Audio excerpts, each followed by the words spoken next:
भगवान इतने कृपालु है, इतने दयावान है, उन्होंने ये अधिक मास बनाया हुआ है।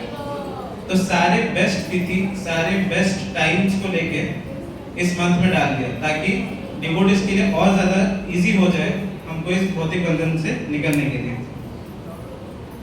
तो इसको लेके तो बहुत सारे पास टाइम्स हैं जो कि हम इस पूरे मास में हमारे सेशंस में स्टडी करेंगे, तो उसके बारे में हम नहीं बनेंगे, मतलब बात करेंगे। अभी हम बात करेंगे कि अगर हम इसको, इस मंथ को हम कैसे फॉलो करें और उसको हमको क्या बेनिफिट मिलेगा। पहला बात, हम जो भी डे टू डे एक्टिविटीज करते हैं, मान लीजिए हम मॉर्निंग में जपा करते हैं, तो हम जितने भी राउंड्स अपने जपा करते हैं हम उससे थोड़ा अधिक जो है जपा कर सकते हैं। कोई अगर 4 माला कर रहा है तो उसको बढ़ा के वो 8 राउंड्स पे जा सकते हैं। कोई अगर 16 माला कर रहे हैं तो वो उससे थोड़ा अधिक माला जो है वो जप कर सकते हैं। इसमें हम कुछ भजन जैसे चौराष्टकम, दामोदर अष्टकम, राधा कृपा कटाक्ष, ये सारे जो भजन है उसको हम स्मरण करने का कोशिश कर सकते हैं, या फिर रोज जो है उसको एक बार पढ़ सकते हैं। दूसरा है, इस महीने में हमको कोई भी ज्यादा कोशिश करना चाहिए कि हम ज्यादा से ज्यादा हमारे मटेरियल एक्टिविटीज में कैसे इन्वॉल्व ना हो, या फिर अपने स्पिरिचुअल लाइफ को इंक्रीज करते हैं। कुछ चीजें जिसका हमको ध्यान रखना चाहिए, जैसे कि हमको वैष्णवी के प्रति हमारे जो डीलिंग्स है उसमें हमको थोड़ा ज्यादा केयरफुल रहना चाहिए कि हम किसी का निंदा ना कर दें इस महीने में, या फिर वो तो वैसे ही नहीं करना चाहिए, पर इस महीने में और थोड़ा सतर्क रहेंगे, और कोई हिंसा नहीं, और कैसे भगवान के प्रति हमारा मन जो है वो एकत्रित होकर रहे।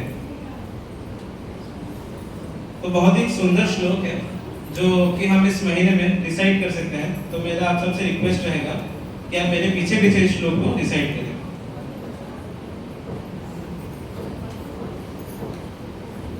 ये श्लोक जो है इसको कौंडिन्य मुनि ने लिखा है, तो इसको हम 3 बार रिसाइट करेंगे। गोवर्धन धरम वंदे गोपालम गोपरूपिणाम गोकुलोत्तश ईशानम गोविंदम गोपिका प्रियम गोवर्धन धरम वंदे गोपालम गोपरूपिणाम गोकुलोत्तस्व ईशानम गोविंदम गोपिका प्रियम गोवर्धनम धरम वंदे गोपालम गोपरूपिणाम गोकुलोत्तस्व ईशानम गोविंदम गोपिका प्रियम। श्रील प्रभुपाद से और मेरे सारे वैष्णवों से ये प्रार्थना है कि हम इस महीने कैसे हमारा जो रेगुलर साधना है उसमें तो कोई मतलब इम्प्रूव कर पाए और उसको रेगुलरली फॉलो कर पाए। नॉट ओनली दिस 30 डेज, इसके आगे भी हम कर पाए, और ये 30 डेज जो है हम कुछ ना कुछ तरीके से श्रील प्रभुपाद के मिशन में कंट्रीब्यूट करें, चाहे वो बुक रीडिंग सेशन से, वो हमारे साधना को और दृढ़ भाव से करना हो। तो मेरा सभी से और श्रील प्रभुपाद से ये प्रार्थना है कि वो हमको ये शक्ति दे कि हम ये महीने बाकी सारे दिनों से और अच्छे से श्रील प्रभुपाद के सेवा में लगते हैं। Hare Krishna. Thank you everyone.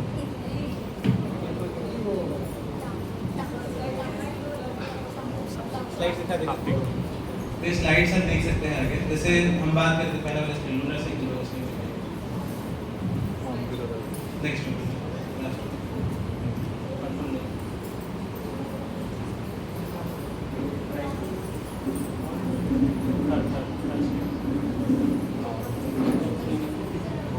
यहाँ पे एग्जैक्ट कैलकुलेशन देख सकते हैं। सोलर ऑर्बिट और लूनर ऑर्बिट जो रहता है, सोलर ऑर्बिट हमारा 365 डेज का रहता है, और जो मून का ऑर्बिट रहता है वो 354 डेज, तो लगभग 11 दिन का गैप रहता है। और उसको अगर हम सिंक्रोनाइज करने का करें तो लगभग हर 32 महीने 16 दिन और 8 घड़ी, 1 घड़ी 24 मिनट का में एक जो है अधिक मास आता है।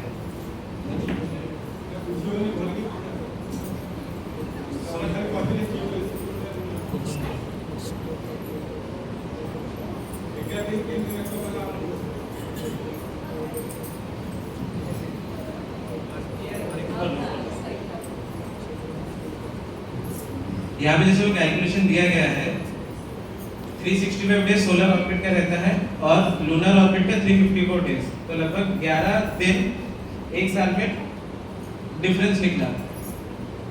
तो उसको अगर रिकवर करना है तो हर 3 साल में अगर देखें तो 33 डेज, अगर रैंडमली 3 ईयर से मल्टीप्लाई करें तो 33, तो ये जो 33 डेज एक्स्ट्रा रहता है इसको हम 3 साल, मतलब एग्जैक्ट कैलकुलेशन है 32 मंथ्स, 32 मतलब 2 साल से थोड़ा ज़्यादा और 3 साल से थोड़ा कम, एग्जैक्ट है 32 महीना 16 दिन और 8 घड़ी। जब ये नंबर कंप्लीट होता है उस दिन जाके एक अधिक मास ऐड होता है।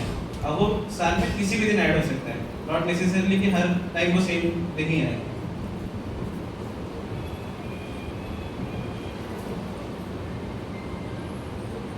यहाँ पे कुछ पास टाइम्स है, ये पास टाइम्स हम और डिटेल में क्लास में ये करेंगे।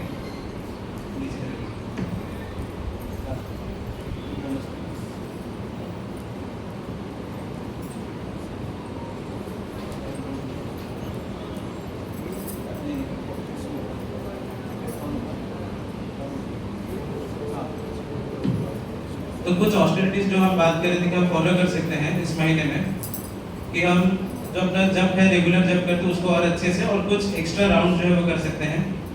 कुछ भजन जैसे कि जय राधा माधव, चौराष्टकम यूजुअली हम गाते हैं ठाकुर के प्रीति के लिए, कि कृष्ण का सबसे प्रिय महीना है। दामोदर अष्टकम, जगन्नाथ अष्टकम, सारे अष्टकम जो है हम कोशिश करेंगे इस महीने उसको रिसाइट करने के लिए एक बार। भगवद गीता का जो पुरुषोत्तम योग है हम उसके भी श्लोक जो है वो रिसाइट कर सकते हैं। जितना हमारे द्वारा ऑस्टेरिटी संभव है उसे थोड़ा पुश करके हम जो है कोशिश करेंगे कि हम ब्रह्म मुहूर्त में हर दिन उठें for coming upcoming 45 days at least. सादा खाना खाएं और सबसे इम्पोर्टेंट हम डे टू डे हमारे मटेरियलिस्टिक एक्टिविटी जितने में इन्वॉल्व रहते हैं उसको थोड़ा कम करें। जैसे फॉर यंग बॉयज हो सकता है फ़ोन थोड़ा कम चलाना या फिर रील्स वगैरह थोड़ा कम देखना। वैसे वर्किंग लोगों के लिए हो सकता है जल्दी घर वापस आकर अपना राउंड जो है वो अधिक से अधिक खत्म करना। कुछ चीज़ें जिसका हमको विशेष रूप से ध्यान रखना है, हम वैष्णव अपराध से थोड़ा खुद को बचा के रखेंगे। वैसे ही मेंटली या फिर अपने मुख से हम किसी वैष्णव का निंदा ना करें, और हिंसा तो हमको वैसे ही नहीं करना चाहिए, परंतु इस बार क्रोध के ऊपर हम अपना नियंत्रण रखेंगे। और हमारा एक पिन पॉइंट फोकस होना चाहिए, हम अपना साधना कैसे अच्छे से करेंगे। मटेरियल की डिस्ट्रैक्शन जो हमारे रहते हैं उसको कम करेंगे और साधना पे ज़्यादा हम अपना फोकस करेंगे।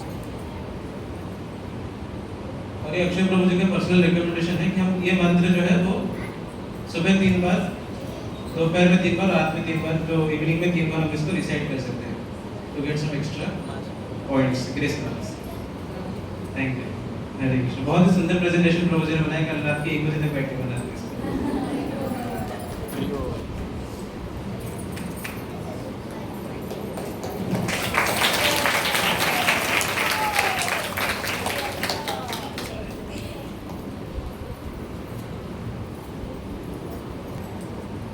पुरुषोत्तम मंथ विषय कहले अभिषेक बाबू, आम कार्तिक मंथरे जमी हाउस प्रोग्राम करूँ से पिलाली ये जो पुरुषोत्तम मंथरे भी हाउस प्रोग्राम अरेंजमेंट कराऊँ। तो जो मैंने करने चाहूँगी इंटरेस्टेड से ना देपारे मत अनिंद्या माता जी को। इवनिंग टाइम हम जमी कार्तिक मंथरे कराला यार कौन प्रोसीजर आप रजिस्ट्रेशन कला टाइम आम कहूँ। तो से समस्त अलरेडी किसी नाम आपको आसी जाइए, बाकी किसी वैकेंसी अच्छी किसी डेट्स अच्छी आम पाखे। तो जो मैंने करेंगे से आज इवनिंग सुधा ना देदेवे भल हम। आउ गोटे अनाउंसमेंट थिला से जो पुरुषोत्तम मंथ आम पूरी यात्रा जो करार थिला, तो से सीट आउ ना अलमोस्ट फिलअप हो गला, किसी सीट आ वैकेंसी अच्छी।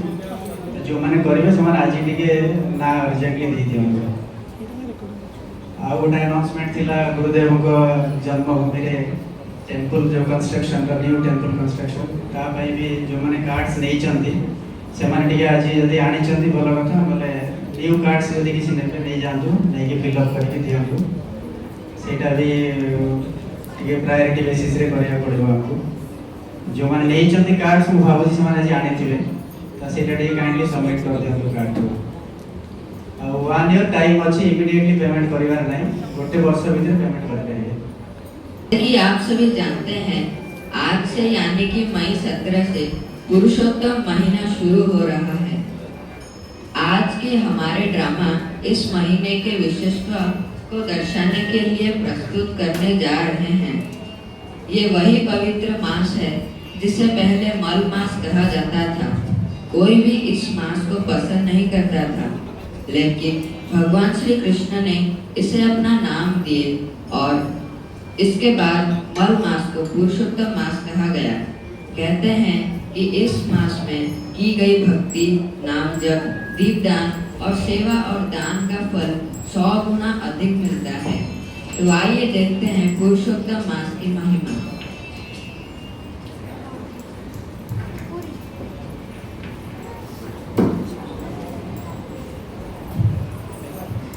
अरे मन मास आ गया। हाँ, ये मल मास आ गया। इसके आते ही सब लोग काम बंद हो जाते हैं। हाँ, ना कोई विवाह कार्य, ना कोई उत्सव, ना ही कोई पूजा करना मना है। सही कहा, ये अशुभ है, अशुभ। हाँ, बहुत अशुभ है।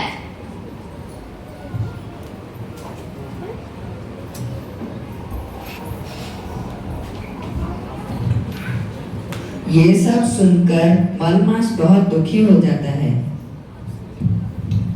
सब मुझे तुच्छ समझते हैं, कोई मुझे अपनाना नहीं चाहता है। सब मासों का स्वामी है, परंतु मेरा कोई नहीं है। मैं क्या करूं?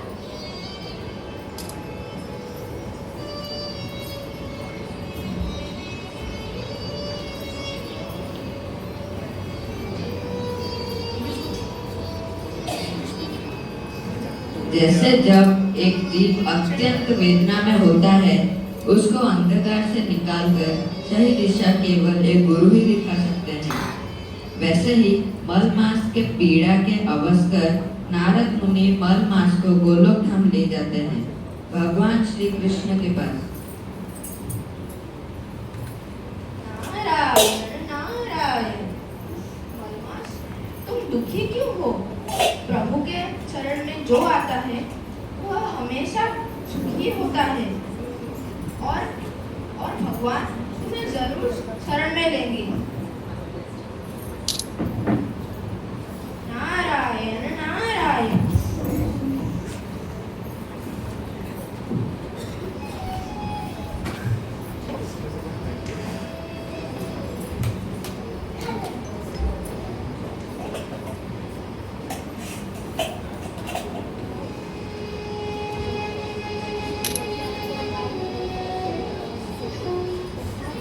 नारायण नारायण। प्रभु, मेरा प्रणाम स्वीकार करें। नारद, इसे मना हुआ था। प्रभु, आपको तो पता है कि कलयुग में कल छपट और पाप बढ़ता ही जा रहा है, और ये मलमास जिसको सबने त्याग कर दिया है वह अब आपके शरण में आना चाहता है। प्रभु, कृपया इसको स्वीकार करें। नारायण नारायण। हे परम प्रभु, हे करुणा के सागर, सब मुझे मलमास बुला के अपमान करते हैं। सब मासों का कोई ना कोई अधिकारी है। किसी का नाम मधुसूदन तो किसी का दामोदर, परंतु मुझे सब मलमास बुलाते हैं, अशुभ कहते हैं। कृपया मुझे अपने शरण में लें। जब कोई सब कुछ छोड़कर मेरी शरण लेता है तो मैं उसे अपना देता हूँ। ठीक उसी प्रकार तुमने भी मेरी शरण ली है, मैं तुम्हें अपनाता हूँ। उठो, मैं तुमको मेरा नाम देता हूँ। आज से तुम्हारा नाम पुरुषोत्तम मास होगा।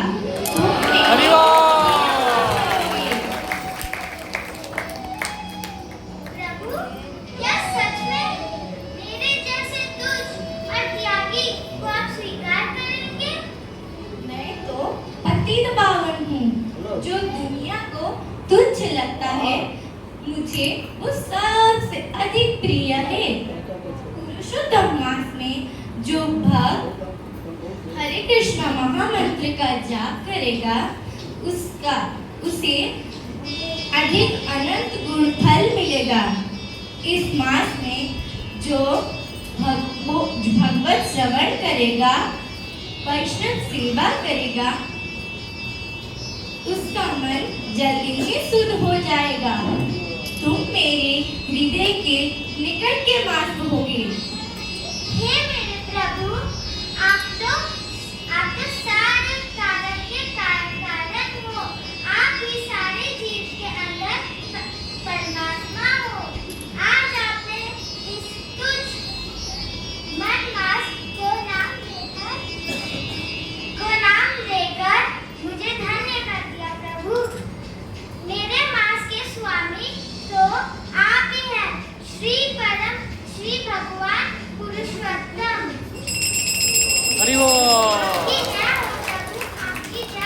श्री पुरुषोत्तम मास की जय। सभी को यह ज्ञात हो जाता है, अब मल मास जो कि सबसे अशुभ माना जाता है, भगवान श्री कृष्ण ने स्वीकार कर उसको अपना नाम यानी कि पुरुषोत्तम महीना बना दिया है और अपने सबसे प्रिय मास घोषित कर दिया है। तब सभी लोग इस महीने के लाभ उठाते हुए विभिन्न प्रकार के भक्तिमय कार्य में लग जाते हैं। हरि बोल, हरि बोल। पूरे 3 साल बाद पुरुषोत्तम मास आया है। चलो चलो, हमें एक क्षण भी बर्बाद नहीं करनी चाहिए। हाँ हाँ, चलो भगवान के अधिक से अधिक भक्तिमय सेवा तथा नाम जप, धाम वास, शास्त्र अध्ययन करना चाहिए। चलो। हाँ। अभी हम भगवत गीता का चैप्टर 15 श्लोका 1 को पढ़ने जा रहे हैं। आप सभी हमारे साथ पढ़िए। श्री भगवान वाच। श्री भगवान वाच। ऊर्ध्वमूलम् अधः शाखम् अश्वत्थं प्रवर्तयम् छन्दांसि यस्य पर्णानि यस्तं वेद स वेदवित्। यस्तं वेद स वेदवित्। हरे कृष्णा हरे कृष्णा हरे कृष्णा हरे कृष्णा कृष्णा कृष्णा हरे हरे कृष्णा कृष्णा हरे हरे हरे राम हरे राम हरे राम हरे राम राम राम हरे हरे राम राम हरे हरे। इस महीने में हमको धाम क्लास भी करना चाहिए। अरे हाँ, हम तो इस्कॉन भुवनेश्वर की तरफ से श्री पुरुषोत्तम क्षेत्र श्री पूरी धाम जा रहे हैं, जो कि 30 और 31 मई को है। आप सब भी हमारे साथ चलिएगा। हरि बोल। श्री श्री पुरुषोत्तम मास की जय। पुरुषोत्तम क्षेत्र पूरी धाम की जय। हरि हरि बोल। हरि बोल।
Hare Krishna,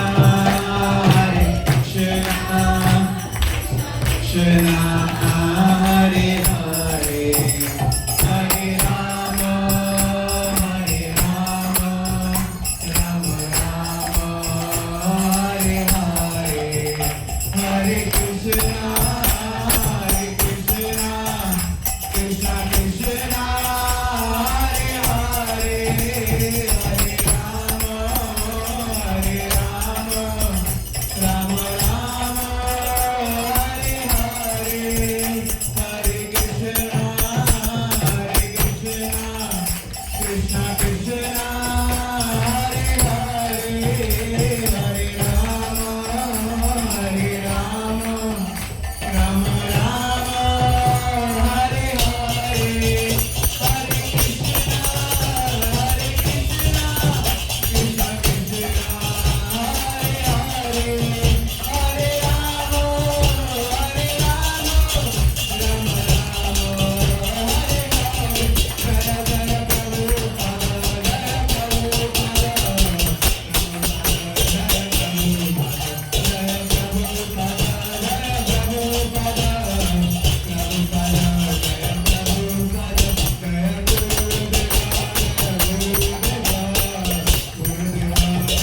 Rama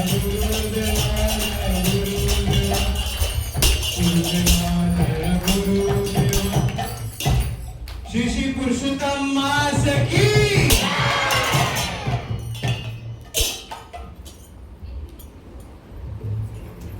हमें अधिक से अधिक हरे कृष्ण महामंत्र जप करना चाहिए। भगवत गीता अध्याय 15 और श्रीमद् भागवतम स्कंद 10 सुनना और पढ़ना चाहिए। दीपदान और अधिक से अधिक भगवान और उनके भक्तों की सेवा करनी चाहिए और अपने हृदय को कृष्ण भक्ति से भरना चाहिए।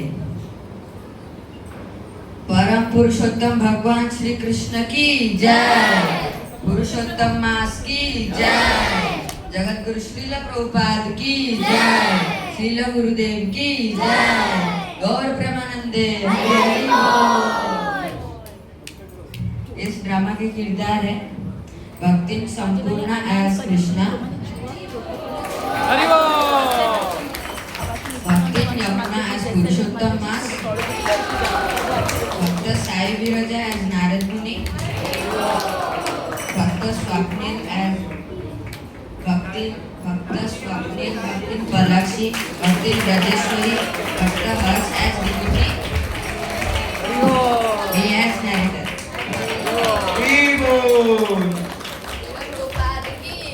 श्रीला प्रभुपाद की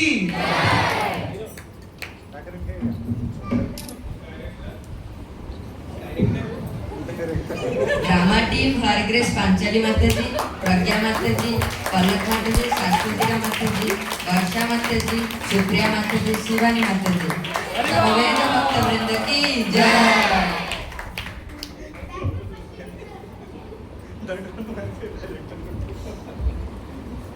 15 years रो काम करथिले बस संकीर्तन बस डिपार्टमेंट रे सेवा करथिले एबे से टेम्पल कमांडेंट हिसाब रे कार्यरत अछंती।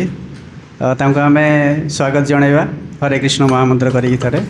हरे कृष्णा कृष्णा कृष्णा हरे हरे, हरे राम राम राम हरे हरे।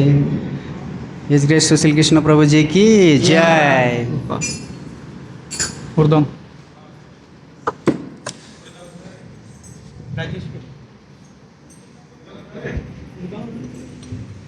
जय राधा माधव कुंज विहारी, जय राधा माधव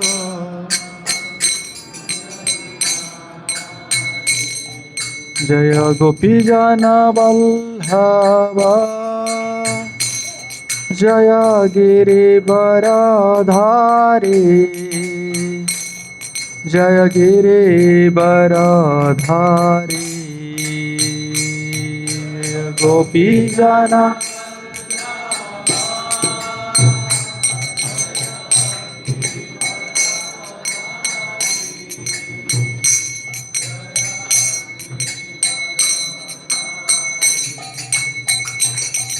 जय जसोदानन्दन व्रज जनरञ्जन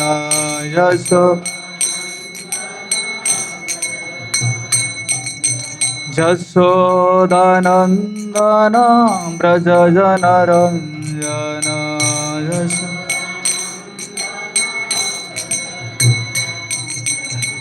यमुना तीरावनचारी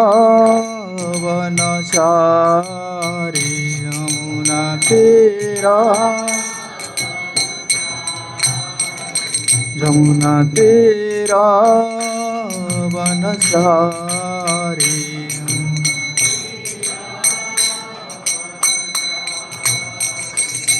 जय राधा माधव कुंज विहारी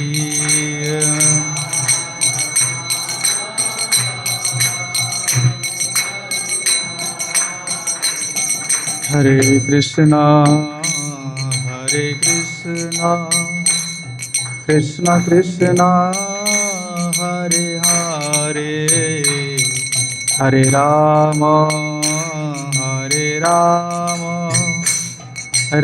राम हरे हरे हरे कृष्णा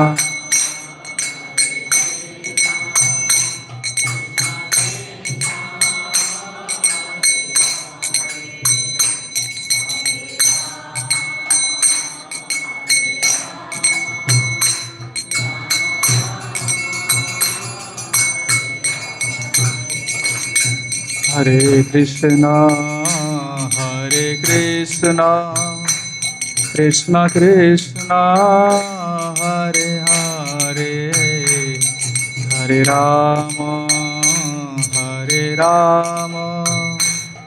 राम राम हरे हरे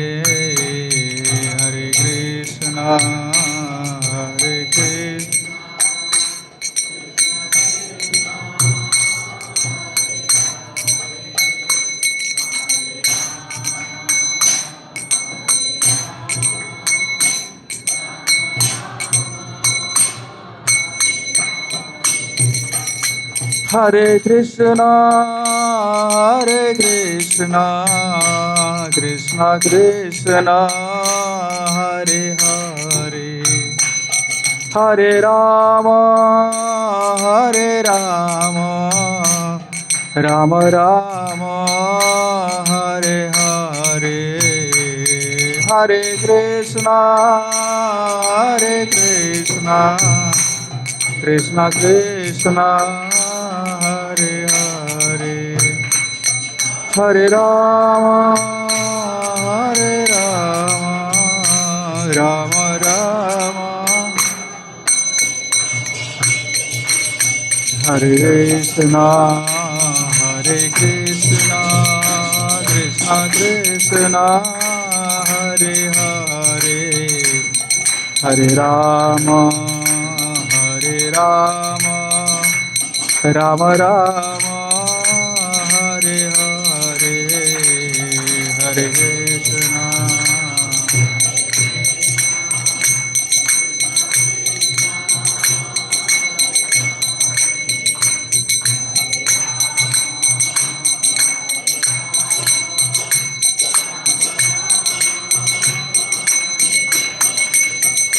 जय राधा माधव राधा माधव राधा माधव राधे जय राधा माधव राधा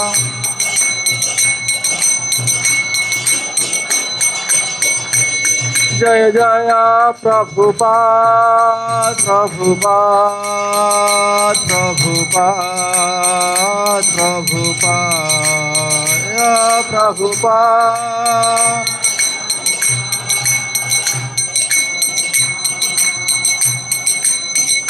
जय जय गुरुदेव गुरुदेव गुरुदेव गुरुदेव जय गुरुदेव गुरुदेव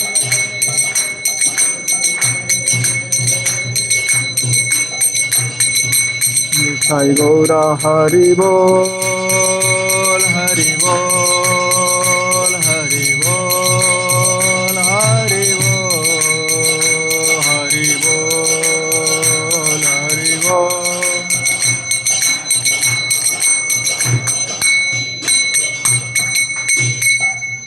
जय भुवन मंगल हरिनाम संकीर्तन की जय। जगत गुरु शील प्रभुपाद की जय।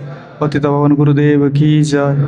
अनंत कोटि वैष्णव भक्त वृंद की जय। निताई गौर प्रेमानंदे हरि। ओम ज्ञानतिमिरन्धस्य ज्ञानजेन शलाकया चक्षुरुन्मीलितं येन तस्मै श्रीगुरवे नमः। वन्देऽहं श्रीगुरुश्रीयुतपदकमलं श्रीगुरून् वैष्णवांश्च श्रीरूपं साग्रजातसहगण रघुनाथान्वितं तं सजीवं साधूत सावधूत परिजनसहित कृष्णचैतन्यदेवं श्रीराधाकृष्णपादं सह ललिता श्रीविशाखान्वितांश्च। हे कृष्ण करुणा सिन्धु दीनबन्धु जगत्पते गोपेश गोपिकान्त श्रीराधाकान्त नमस्तुते। तप्त कांचन गौरांगी राधे वृंदावनेश्वरी वृषभानुसुत देवी प्रणमामि हरिप्रिये। वंशाकल्पतरुभ्यश्च कृपा सिन्धुवेव च पतितान् पावनेभ्यो वैष्णवेभ्यो नमो नमः। नमो महावदानाय कृष्णप्रेमप्रदायते कृष्णाय कृष्णचैतन्यनाम्ने गौरतीसे नमो नमः। जय श्री कृष्ण चैतन्य प्रभु नित्यानंद श्री अद्वैत गदाधर श्रीवासादि श्री गौर भक्त वृंद। हरे कृष्ण कृष्ण कृष्ण हरे हरे हरे राम राम राम हरे हरे। ओम नमो भगवते वासुदेवाय। ओम नमो भगवते वासुदेवाय। ओम नमो भगवते वासुदेवाय।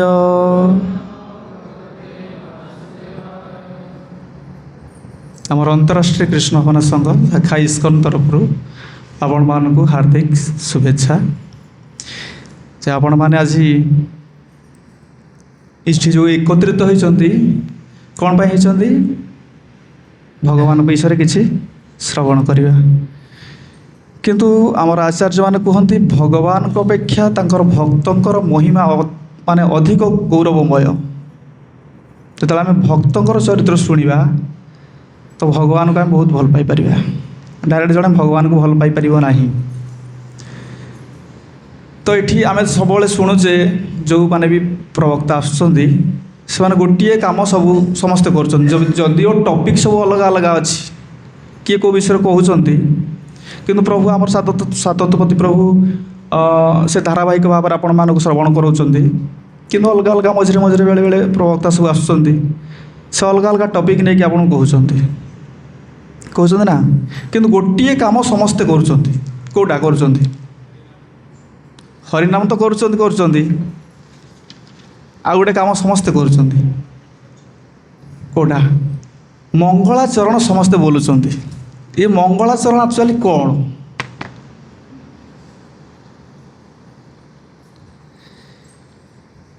ए विषय क्या किसी अच्छी जना अच्छी समस्ते तो मंगलाचरण बोलुंट मु भी बोलिली तो कौन पाई समस्ते गोटे काम कर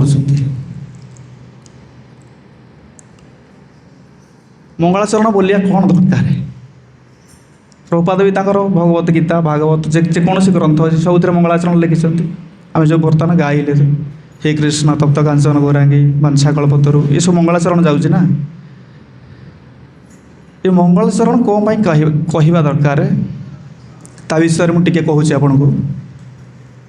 यार उत्तर चैतन्य चरितामृत अच्छा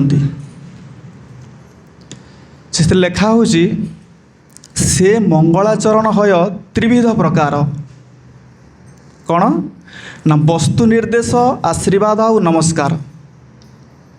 ये मंगलाचरण रे तीनोटी कथा प्रतिपादित कराई कहीं जड़े मंगलाचरण गाइब। प्रथम है कौन वस्तु निर्देश, द्वितीय है आशीर्वाद भिक्षा करिबा। तृतीय नमस्कार करिबा। ये जो प्रथम कहला वस्तु निर्देश, वस्तु निर्देशटा कौन?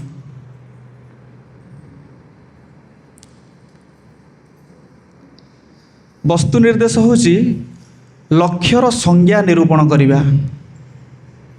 बुझेला? जीवर लक्ष्य कौन रहिबा दरकार, से वस्तुटा को से जानिबा दरकार। कौन सेठी कौन कौन अच्छी मु गले कौन करी मोर कौन लाभ हम ता विषय पूर्ण ज्ञान से हासिल करिया दरकार। आमर लक्ष्यस्थल कौन रहिबा दरकार? लक्ष्यस्थल आमर कौन रहिबा दरकार? आमर लक्ष्यस्थल कौन? भगवत प्राप्ति। अच्छा, भगवत प्राप्ति पाई पुणी योग्यता दरकार ना नहीं? आमटे कौन से योग्यता अच्छी ताल योग्यता करिया पड़ो नहीं? आमर काटे नहीं, आमटे नहीं बोल तो आम ये पतन होना। तो आम पुणी योग्यता अर्जन करी पुणी कौन करवा? भगवत धाम को जीवा। तो प्रथम है आमर लक्ष्य हूँ कौन ना भगवत प्राप्ति, संज्ञाटा निरूपण हो गला, स्थिर हो गला। द्वितीय है आशीर्वाद भिक्षा करवा। से भगवत प्राप्ति पाई आमको भगवान पाखरे आशीर्वाद भिक्षा करने पड़ो। जड़े तो आशीर्वाद कले आम माने सफल हवा ना केमती हवा? तो जो आम सफल हो जाऊे तो आम तो कौन करवा ना भगवान को नमस्कार करिया। चाहे प्रभु आपण आशीर्वाद जेहेतु करिसंती तो मुझे भगवत प्राप्ति होईची, नमस्कार करुचे आमे। तो यही जो मंगलाचरण रोची ये तीनटा जिनस रोची। तो मोर प्रथम प्रश्न आसला जे लक्ष्यस्थल संज्ञा निरूपण करिबा, भगवत प्राप्ति करिबा। तो कौ माने भगवत प्राप्ति हेई पारिबे? तो आज दिन कौन? पुरुषोत्तम मास प्रथम दिन। तो आपण माने ड्रामा देखुले ना? ये ड्रामा देखुले, ड्रामा होता ड्रामा आपण देखीदे तो आप जानीदे पुरुषोत्तम मासरे कौन कौन करने पड़ो ना कौन फल प्राप्ति हम। कौन होता ड्रामा? ड्रामार शेष माने फल कौन आप पाइले? कौन शिक्षा कले से पुरुषोत्तम मासरे?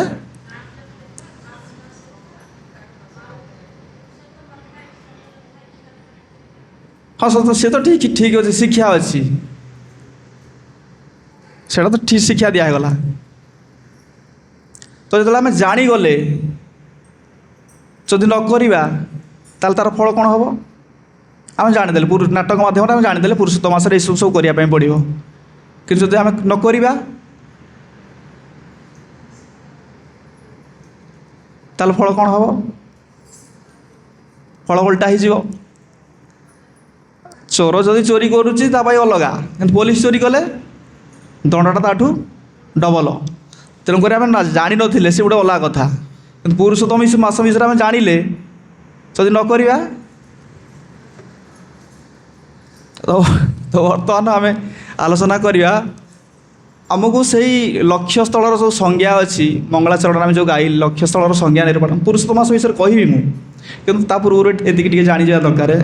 आम सब जिन जानूचे ना कि ध्यान दौने आम। तो लक्ष्यस्थल संज्ञा कौ माने से भगवत प्राप्ति हो पारे। नाटक माध्यम कहुई कि भगवत गीतार कौ अध्याय पढ़िया दरकार? 15 अध्यायर नाम कौन? पुरुषोत्तम योग। से अध्यायटा कहीं कहुई कहीं पढ़िया दरकार? से अच्छी से अध्याय अच्छी भगवत प्राप्ति कौ माने हो पारे से योग्य कौ माने से भगवान कहते से गोटे श्लोक अच्छा 15 अध्याय 5 नंबर श्लोक। श्लोक कार मन थो? ठीक अच्छे मु कहूँ निर्माण मोह जित संग दोषा आध्यात्म नित्य विनिवृत्ति कामा द्वंद्वैर्विमुक्त सुख दुख संगैर गच्छन्ति मूढ़ा पदमव्ययम तत् मो पद को प्राप्त हुअन्ति। एते दियाला को माने ना निर्माण मोह जो माने मोहित नुहंती।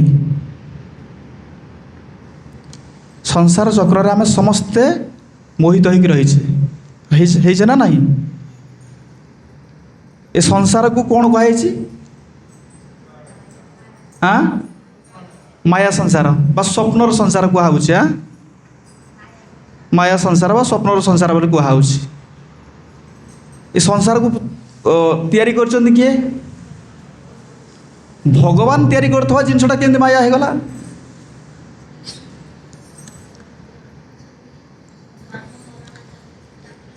भगवान तो तैयारी करछन्ती ना तोटा केमती माया हे गला। पुणी भगवान को साहाय्य करछन्ती किए? ब्रह्मा जी साहाय्य करछन्ती। ब्रह्मांकर पुत्र मान भी साहाय्य करछन्ती। तो सेमाने समस्त साहाय्य करछन्ती तोड़ा माने माया हे गला केमती स्वप्न हे गला केमती। आमर गुरुदेव पूज्यपाद श्री श्री राधा गोविंद दास गोस्वामी महाराज कहते संसार प्रकृत संज्ञाटा कौन? संसरती इति संसार से कहते माने गोटे संसरती स्तरती माने संतरण करती। आमे गोटे जगार जो आम संतरण करुचे पहरुचे गोटे जगार आउ गोटे जगह को जावाई पहरुचे ना नहीं। सेमिति आमर स्थिति जो स्थिति अच्छी आउ गोटे स्थिति को जीवा यहाँ हूँ संसार। बहुत सरल भाव में बुझे आमे बर्तमान गोटे स्थिति अच्छे आउ गोटे स्थिति को जीवा सेटा हूँ संसार। किंतु केही कही ना विश्वटा मिथ्या बोली कहते किए? संसारटा कहते मिथ्या। विश्वटा किए कहे मिथ्या बोली? तो विश्व भितर संसारटा अच्छी ना नहीं। ताल तुम्हें केमती माने निर्णय कर दो संसारटा हूँ मिथ्या बोली? संसार मिथ्या नुह।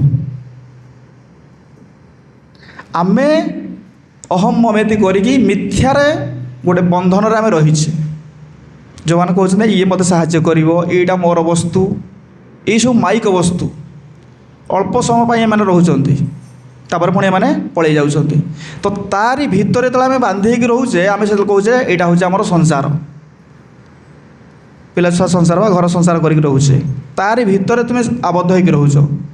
किंतु भगवान एत पहाड़ पर्वत नदी रखिंट एम तो पुणी अच्छा ना ना संसार भितर विश्व भितर अच्छा ना ना एम कौन मिथ्या कि ना। तो से ठीक अच्छे आम मोहित हो जाऊे ए भितर रहीकि निज भितर जो अहम ममेति करिकी से आमको आम मोहित हो जाऊे। ए माने मोहितरू जे ऊर्ध्व को गला आसक्ति जे ऊर्ध्व को पलैला सी भगवत प्राप्ति हो पार। गोटे ये तीन जिनस कहुई ए श्लोक एथुरु जे ऊर्ध्व को जीव सी भगवान कहते पद मयम ततः मोर पद से प्राप्त हो पार। तो ये कहुची निर्माण मोह जित संग दोषा आ गोटे रोचे कौन ना संग दोष। आम कुसंग को त्याग करवा सत्संग आसिक मिसिबा जे जो भाया संग कर तार प्रभाव से तार पर पड़ो। चोर चोर सांगे आम कले चोर चोर सहित जब मिसवा चोरी प्रवृत्ति आम बढ़ो हाँ ना नहीं। जार संग आम करवा से गुणटा आमठे जड़े जन को भल पाँच केमती जो तार व्यवहार तार कथबार्ता भल लगुच सेमती आमको जो वस्तुटा भल लगे आम तार संग कले संग कला फल से गुणटा आमठे परिप्रकाश आईला। तेणुक भगवान कहते ये मिथ्या संग बा दु कुसंगरु जे बाहरी जाइछि से मो पाखक आसपार। आ कौन कहते आध्यात्मनित विनिवृत्ति कामा ये जो कामना रोची जीवर आमर अनंत कामना अच्छी कामना अच्छी ना नहीं। तो आमर ये इस्कन को आसिया पूर्व चार्टा नियम अच्छी किए जानते से चार्टा नियम चार्टा नियम समस्ते पालन करुछन्ति कौन कौन समस्ते कहतु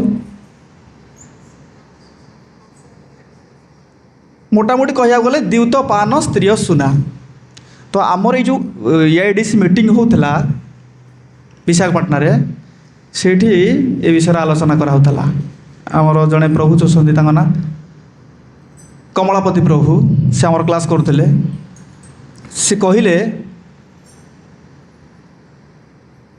3टा नियम 4टा नियम रु अन्याय अवसर आम 3टा नियम पालन कर दउछे आमको सेटा किसी जना पड़ुनी किंतु गोटे नियम को आम पालन करि पारुने जब दियो पालन करुचे से बेले बेले आम पतन रे पके दउछि आमर लक्ष्य स्थल रु आमको विच्युत कर दउछि से प्रभु प्रश्न पचारे जे प्रभु जो 4टा नियम अच्छी आम द्यूत क्रीड़ा करूनु आम ताको अन्यास रे पार कर दउछु मद्यपान करूनु मद्यपान टाक छाड़ी जाउछि मांस भक्षण या त्या कर दउछि किंतु जो स्त्री रोचे अवैध जौन संपर्क सेटा को आम कहीं जय कर पारुनु जहाँफल आम आम ये माने पथर विच्युत हो जाउछु ए गोटे नियम पालन करि पारुनु प्राय समस्त करुचंती किंतु बेले बेले कौन करुचे ना से गोटे नियम जो आम कौन करुचे आम लक्ष्यस्थल रु विच्युत हो जाउचे ना नहीं एटा समस्त मन प्रश्न थब ताले से नियम माने से जो गोटे नियम अच्छी से आम केमी बाहर बा सेटा कहीं आमको माने विचलित कर दूचे से गोटे नियम आर 3टा नियम आम अन्यास पालन करुचे से आम विचलित करूनी किंतु ये गोटे विचलित कर दूची एटा समस्त से पुरुष हूँ कि स्त्री हूँ जी हो ना होनी तो तार उत्तर कौन से प्रभु आमको कहले जे आमे 84 लाख जीवजनी देखिए आसे ना नहीं 80 लाख जीवजनी देखिए आसचे 4 लाख मानव अच्छा आम 84 लाख जीवजनी आसी पहुँचले जो आम कौन हो मानव शरीर आमको मिली कि 80 लाख इतर जन आम पालन कले बाघ जन्म पाइचे बाघ जन्म पाइचे ना नहीं अच्छा बाघ जन्म जो पाइचे से कौन करुले मांस खाऊले ना नहीं किंतु मद्यपान कर मद्यपान करते कि गैम्बलिंग किसी खेलकूद मान जुआ खेलु नथिले किंतु कौन करते स्त्री संग करते बाघर तार घर संसार अच्छे ना नहीं अच्छा बाघ यहाँ करदेला अच्छा पुणी गाई जन्म पाइचे ना नहीं आम गाई जन्म जो पाइले आम कौन कले मांस खाइले जुआ खेलिले मद्यपान कले किंतु कौन कले यही गोटे कर्म आम 80 लाख जीवजन करी करी आसुचे तो यही जन्म केमती से बंद हम तो तार प्रवृत्तिटा आमटे पूरा छाप हो रही जहाँफल आम समस्ते से गोटे पाई संघर्ष करुचे तो सहीटा को आम एत अनायास आम पार करें तेणु प्रभुपाद कहते यही गोटे माने यही जन्म सेटा को तुम्हें चेष्टा कर केमती केमती ताको चेष्टा कर से समय प्रभुपाद को जड़े आसिक शिष्य जड़े पाख पलि आसिले 15 वर्ष से रही से कहले प्रभुपाद मोर आ कामना वासना ना 15 वर्ष है भजन साधना कली ना 15 वर्ष मु शुद्ध तो प्रभुपाद ताको अनेइले अनेइकी कहले तुम डॉक्टर दरकार तो डॉक्टर को देखाओ कौन मु कहली गोटे भल कथा प्रभुपाद कहते और डॉक्टर देखा पड़ो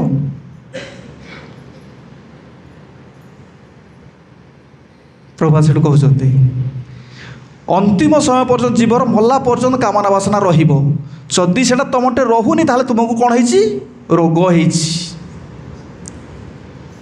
तेणु रोग हो क्या देखेब डॉक्टर को देखेब तो ये कामना वासना से कहीं कहीपर मोर सरीगला जी कहूँ सी हूँ कौन ना गोटे रोगी प्रभुपाद को स्टेटमेंट यहाँ प्रभुपाद कहते କାମନା ବାସନାଟା ମଲା ପର୍ଯ୍ୟନ୍ତ ରହିବ, କିନ୍ତୁ ତା ଉପରେ କ'ଣ କରୁଛେ ନା ଆମେ ଗୋଟେ ସଂଘର୍ଷ କରୁଛେ।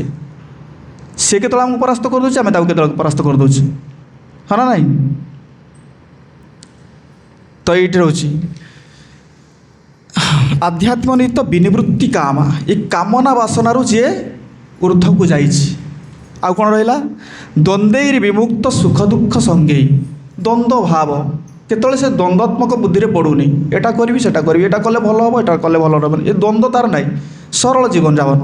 ଆଉ କ'ଣ ରହିଛି? ସୁଖ ଦୁଃଖ, କେତେବେଳେ ସୁଖ ଆସୁଛି କେତେବେଳେ ଦୁଃଖ ଆସୁଛି, ସେଥିରେ ସେ ବିଚଳିତ ହେଉନି। ସେଇମାନେ କ'ଣ କରିବେ ନା ମୋର ପଦ ପ୍ରାପ୍ତ ହୋଇପାରିବେ। ତ ଚିନ୍ତା କରନ୍ତୁ, ତା ପାଇଁ ଆମକୁ ଯୋଗ୍ୟ ହେବାକୁ ପଡ଼ିବ, ଏସବୁ ମାନେ ଗୁଡ଼ାକ ଆମକୁ ହାସଲ କରିବା ପାଇଁ ପଡ଼ିବ, ହଁ ନା ନାହିଁ?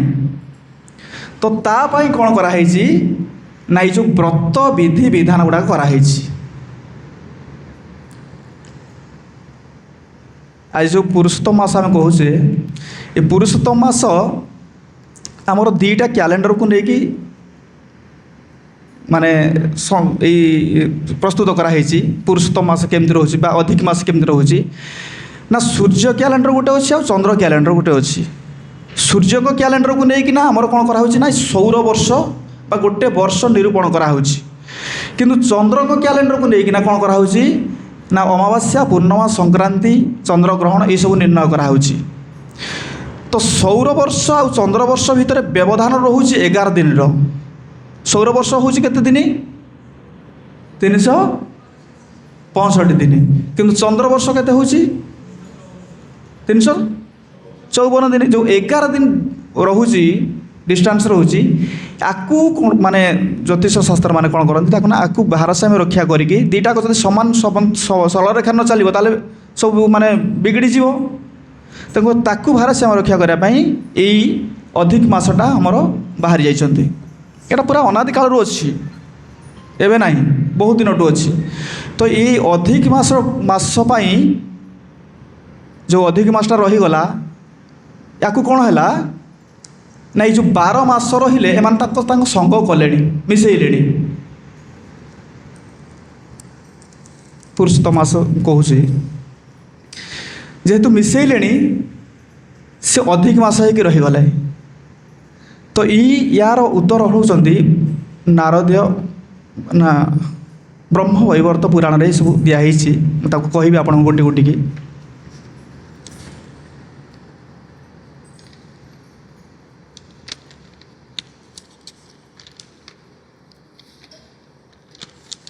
ବୃହତ ନାରଦୀୟ ପୁରାଣରେ ଏସବୁ ଅଛି। ଏ କଥାଟା କିଏ କାହାକୁ କହୁଛନ୍ତି? ଏ ଅଧିକ ମାସ ବା ପୁରୁଷୋତ୍ତମ ମାସର ମାହାତ୍ମ୍ୟ କିଏ କାହାକୁ କହୁଛନ୍ତି ନା ପ୍ରଥମେ କହୁଛନ୍ତି ସୂତ ଗୋସ୍ୱାମୀ ସୌନକ ଆଦି ଋଷିମାନଙ୍କୁ ନୈମିଷାରଣ୍ୟରେ କହୁଛନ୍ତି। ଆଚ୍ଛା, ସୂତ ଗୋସ୍ୱାମୀ ଶୁଣିଛନ୍ତି କାହାଠୁ? ଶୁଣିଛନ୍ତି? ଶୁଣିଛନ୍ତି ନାରଦ ମହର୍ଷିଙ୍କ ଠାରୁ। ଆଚ୍ଛା, ନାରଦ ମହର୍ଷି କାହାଠୁ ଶୁଣିଛନ୍ତି? ଶୁଣିଛନ୍ତି? ନାରଦ ମହର୍ଷି ଶୁଣିଛନ୍ତି ବଦ୍ରୀନାଥରେ ବଦ୍ରୀନାରାୟଣଙ୍କ ଠାରୁ ଶୁଣିଛନ୍ତି। ବଦ୍ରୀନାରାୟଣ କହୁଛନ୍ତି କାହାକୁ? ନାରଦକୁ। ଆଚ୍ଛା, ବଦ୍ରୀନାରାୟଣ କାହାଠୁ ଶୁଣିଛନ୍ତି? ବଦ୍ରୀନାରାୟଣ ତ ନାରାୟଣ, ସେ ପୁଣି କାହାଠୁ ଶୁଣିଛନ୍ତି? ସିଏ ବି ଶୁଣିଛନ୍ତି। ଦେଖନ୍ତୁ, କଥା ଭିତରେ କଥା ପଳାଇ ଆସିଲା। ସିଏ ବି ଶୁଣିଛନ୍ତି। ତ ଏଇ ବଦ୍ରୀନାରାୟଣ କହୁଛନ୍ତି ଏ କଥାକୁ ମୁଁ ଶୁଣିଛି କୃଷ୍ଣଙ୍କ ଠାରୁ। ଆଉ କେଉଁଠି କହିଛନ୍ତି ନା ଯେତେବେଳେ ପାଣ୍ଡବମାନେ ବନବାସରେ ଥିଲେ ସେହି ସମୟରେ ଭଗବାନ କୃଷ୍ଣ ଅର୍ଜୁନଙ୍କୁ ଏ କଥା କହୁଛନ୍ତି। ତ କଥା ରହିଲା ଏଇଠି, ଏଣ୍ଡ ରହିଲା। ଆଉ ଏଇ ବ୍ରତକୁ ସେମାନେ ପାଳନ କରିକି ଅନାୟାସରେ ଯେଉଁ ତାଙ୍କର ଯେଉଁ ଦୁଃଖ ଦୁର୍ଦ୍ଦଶା ଥିଲା ସବୁ ସେମାନେ ସହିଯାଇଛନ୍ତି। ଭଗବାନ ତାଙ୍କୁ କହିଛନ୍ତି। ସର୍ବପ୍ରଥମ ହେଲା ଯେତେବେଳେ ସେ କହୁଛନ୍ତି, ଦେଖ ଅର୍ଜୁନ, ଏଇ ଅଧିକ ମାସ ବା ପୁରୁଷୋତ୍ତମ ମାସର ମାହାତ୍ମ୍ୟ ଶୁଣ। ତ ଗୋଟେ ଦିନର କଥା ହେଇଛି କ'ଣ, ସେ କହୁଛନ୍ତି ଏଇ ଶ୍ଲୋକରେ କହୁଛନ୍ତି, ଏସ ଗୋହ୍ୟତର ଲୋକେ ଋଷିଣାମ୍ ମପି ଦୁର୍ଘଟ तथापि बक्षे मित्रत्वान् भक्तात्वत्तवार्जुन। ए श्लोकरू आरंभ हो गला पुरुषोत्तम मास। एस गुह्यतर लोक आम जाचे गुह्यतर गुह्यतम। ये गुह्यतम कथा ए साधारण कथा नु अति गुह्यतम कथा। आपण जेतले आपणकर जड़े अति प्रिय होइतबो आपण ताकू अति गुह्यतम कथा कहिबे कहबे ना नहीं। तो भगवान कहते देख ये अति गुह्यतम कथा आ मु तुमको कहूँ कौन पाई ना लोके एटा लोक माने जानती नहीं। संसार लोक आगे कौन कहती कौन कहती मलमास। तो संसार लोक जानती ये गुह्यतम कथा को संसार लोक जानती। अच्छा जानती ताहले आउ किए जानती ताहले ऋषि मुनि माने जानिथे। संसार लोक जब जानना ऋषि मुनि माने निश्चित जानते ना। ये मना कर ऋषिणा अपि दुर्घट से भी जना ना। ऋषि मुनि मानक जना ना कहीं जना ना ऋषि मुनि मानक। ऋषि मुनि मान कथा प्रहलाद महाराज कहते ऋषि मुनि मान होती कौन स्वार्थवादी। तेणुक सी गुह्यतम कथा को जापारती केमिति जापारती से कहते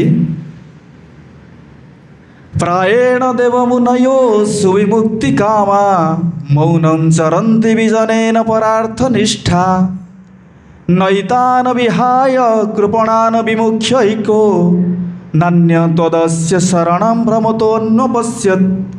प्रायण देव मुनयो देवता मान भी जानते मुनि ऋषि कौन कथा कहवा। प्रायण देव मुनयो सुविमुक्ति कामा ये मुक्तिर पथटा को जानती से कौन करती ना मुक्ति पाइबाई से कौन करती ना नगर एवं सहर को छाड़ी से कौन करती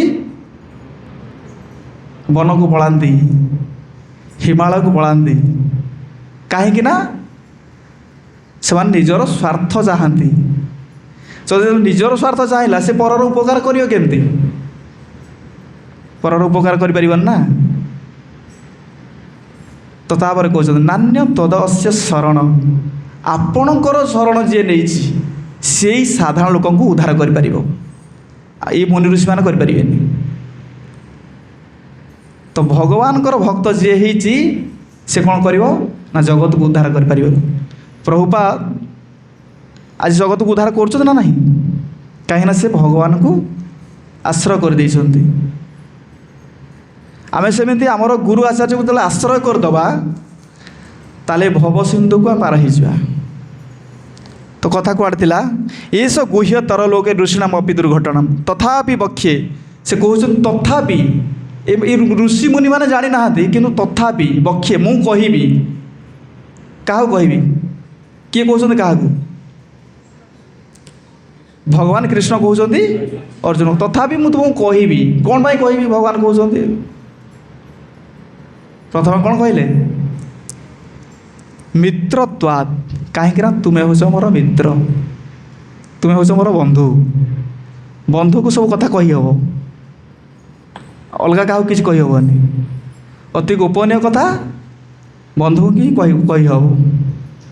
तापर कौन कहते तुम्हें तो मोर मित्र पुणी आ कौन कहते ना भक्तत्वात् तुम्हें मोर भक्त जो तुमर सांग तुमर चेला हो तुम तुम गोपनीय कथा कह ना कहनी सांग हो बुलूल पुणी से तुम चेला हो गला चेला ही कहे हाँ प्रभु मुझे आपंकर जहाँ सेवा करने कथा करी तुम्हें आज मोर गुरु जो कहीदेला तुम कौन कर सब गोपनीय कथा कहू ये से भगवान सेमती कहते तुम्हें तो मोर भक्त तुम्हें तो मोर मित्र पुणी भक्त से तुमको मुझे गुह्यतम कथा कहबी। गुह्यतम कथार प्रथम कौन कहते देख शुणु से कहते वनस्पतिपुर ग्राम गिरय पतनानि च एते सर्वमूर्तिमन्तं पूज्यते स्वात्मनं गुणै। से कहते वनस्पतिपुर ग्राम समस्तंकर आराध्य देवादेवी अच्छा वृक्ष वनस्पति वृक्ष मानकर देवता अच्छा ना नहीं ଅଛନ୍ତି। ଆଚ୍ଛା, ନଗର ମାନେ ପୁର ଯେଉଁ ଆମର ଯେମିତି ଅମରାବତୀପୁର, ତାପରେ କ'ଣ ରହୁଛି ବିଭିନ୍ନ ପୁର, ଯେମିତି ରାଜାମାନଙ୍କର ସବୁ ପୁର ଅଛି, ଅବନ୍ତୀପୁର, ଏମିତି ସବୁ ଯେଉଁ ଅଛି, ତାର ସବୁ ଗଡ଼ ଦେବାଦେବୀ ଅଛନ୍ତି, ଦେବାଦେବୀ ଆରାଧ୍ୟା ଦେବାଦେବୀ ଅଛନ୍ତି ନା ନାହାନ୍ତି?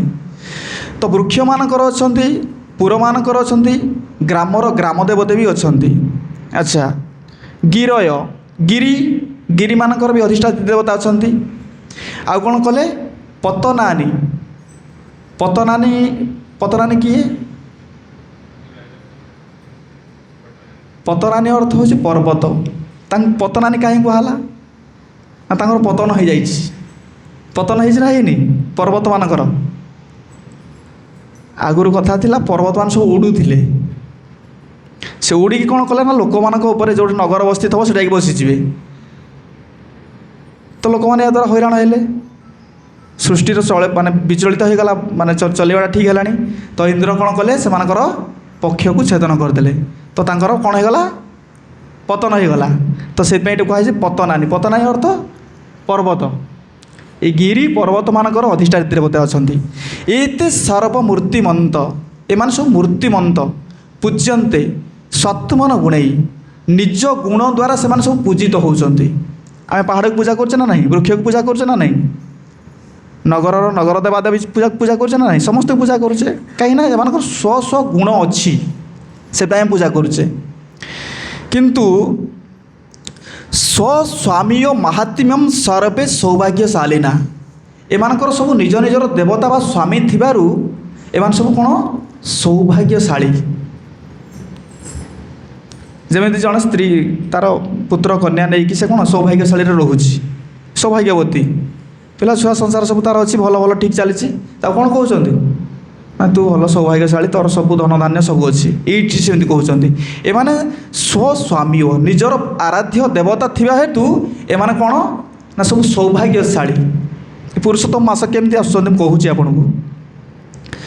ନା ସେଇ ସମୟରେ କ'ଣ ହେଇଛି ନା ଏମାନେ ସବୁ ନିଜର ସୌଭାଗ୍ୟଶାଳୀରେ ସବୁ ରହିଛନ୍ତି। ଏଇ 12ଟାକ ମାସ ରହିଛନ୍ତି, ଦେବାଦେବୀ ସମସ୍ତେ ରହିଛନ୍ତି। ଏଇ ସମୟରେ କ'ଣ ହେଇଛି ନା ଏଇ ଅଧିମାସ ପ୍ରବେଶ କରିଛନ୍ତି। କହୁଛନ୍ତି ଅଧିମାସ ସମୁତ୍ପନ୍ନମ୍ କଦାଚିତ୍ ପାଣ୍ଡୁନନ୍ଦନ। ହେ ଅର୍ଜୁନ, এই ସମୟରେ ଜଣେ ଅଧିମାସ ଆସିକି ପ୍ରବେଶ କଲେ। କାହା ଘରରେ ପ୍ରବେଶ କଲେ? এই ଯେଉଁ 12 ମାସ ଅଛନ୍ତି, 12 ମାସର ଅଧିଷ୍ଠାତ୍ରୀ ଦେବତା ଅଛନ୍ତି ନା ନାହିଁ? ଆମେ ଯେମିତି କାର୍ତ୍ତିକ ମାସରେ କାହାକୁ ପୂଜା କରୁଛେ? ଦାମୋଦରକୁ ପୂଜା କରୁଛେ।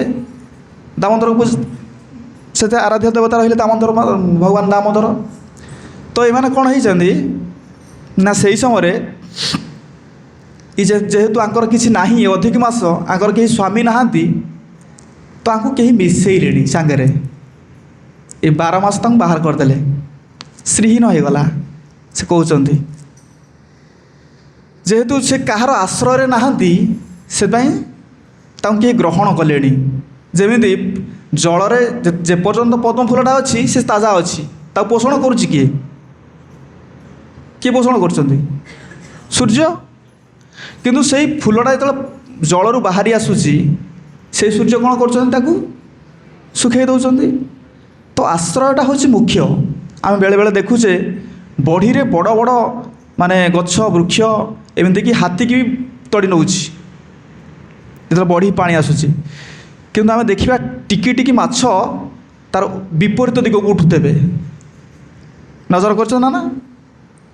ନଦୀ ବଢ଼ି ସମୟରେ ସବୁ ଛୋଟ ଛୋଟ ମାଛ ଦୁଇ କୂଳରେ ଥିବେ, ନଦୀର ଦୁଇ କୂଳରେ ଥିବେ, ସେମାନେ ନଦୀର ବିପରୀତ ଦିଗକୁ ଉଠୁଥିବେ।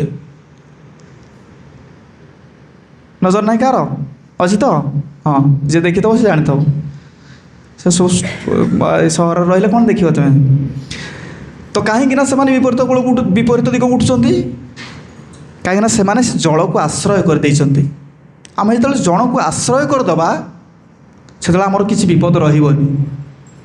ତେଣୁକରି ଆମର କୁହାଯାଇଛି କ'ଣ? ଆଶ୍ରୟ କରିବା ଭଜେ କୃଷ୍ଣ ତାର ନାହିଁ ତେଜେ, ଆର ଶବ କହୁନାହାନ୍ତି, ଆର ଶବ ମରେ ଅକାରଣେ। ଆଉ ଯେତେ ସବୁ ଅଛନ୍ତି, ଯିଏ କୃଷ୍ଣକୁ ଆଶ୍ରୟ କରିଛି ସେ ବଞ୍ଚିଗଲା, ଆଉ ସବୁ ଅକାରଣରେ ମରିଯିବେ। ତ ଠିକ୍ ଅଛି। अधिमास समुत्पन्न कदाचित पांडुनंदन हे पांडुनंदन से समय अधिमास आसिक जो अधिक मास आसिक प्रवेश कला पटू ए माने कहीं आउ मिसेले तो से शुणिले से सब कथा शुणिले ये जो 12 मास अच्छा से सब कहले विभिन्न प्रकार माने कटु कथा कहले से कहार आश्रय ना ना तेणु मिसेले संगर नेले से कहते तमुवाच सकल लोका असहाय जुगुस्पित अनरहो मलमा स्वयं रवि संक्रम वर्जित ये कहते कौन है देखु तमुवाच सकल लोका से सबू लोक समस्ते मिसिकी कहले असहाय जुगुस्पित माने माने अति हेय करी कहले कौन कहले माने पूरा कटु माने कष्ट कथा तो कहले आउ कहले देखे तू आमे समस्त आराध्य अच्छु आमर आराध्य देवता अच्छा अनर ह तत्ते कहीं पूजा करेनि आउ कौन कह तू मलवत् समान ये कहला मलमास अयम तू मलमास तू भाया मलमास कहीं ग्रहण करेनि ताको एमती कहीकि तड़ीदेले आउ कौन है ना रवि संक्रम वर्जित आमती कि देखे सूर्य भी तोते सपोर्ट करना कहीं से मसरे कौन संक्रांति भल मंद कि ना आमर जिते सब मास अच्छी सब संक्रांति अच्छी ना ना अमावास्या अच्छी ना ना पूर्णिमा अच्छी ना ना किंतु रवि कौन कर सूर्य कौन कर कौन संक्रांति रखी ना प्रत्येक मसर संक्रांति आसूँ ये मलमास संक्रांति अच्छी कि संक्रांति ना ये कह रवि संक्रम वर्जित सूर्य भी तो मसरू संक्रांति को उठे देती माने केते निंदा करी कहउछन्ती जो से निंदा करी कहउछन्ती जन को माने निंदा हम भरी सभा मु जो तुमको निंदा करी तो तुमको भल लगे तुम कौन कर जा स्थान त्याग करदेव तो बर्तमान स्थान त्याग कले अधिक मास आउ रहिले सेठी भगवान कृष्ण कहते क्या अर्जुन को कहते संवाद अधिक मास कहते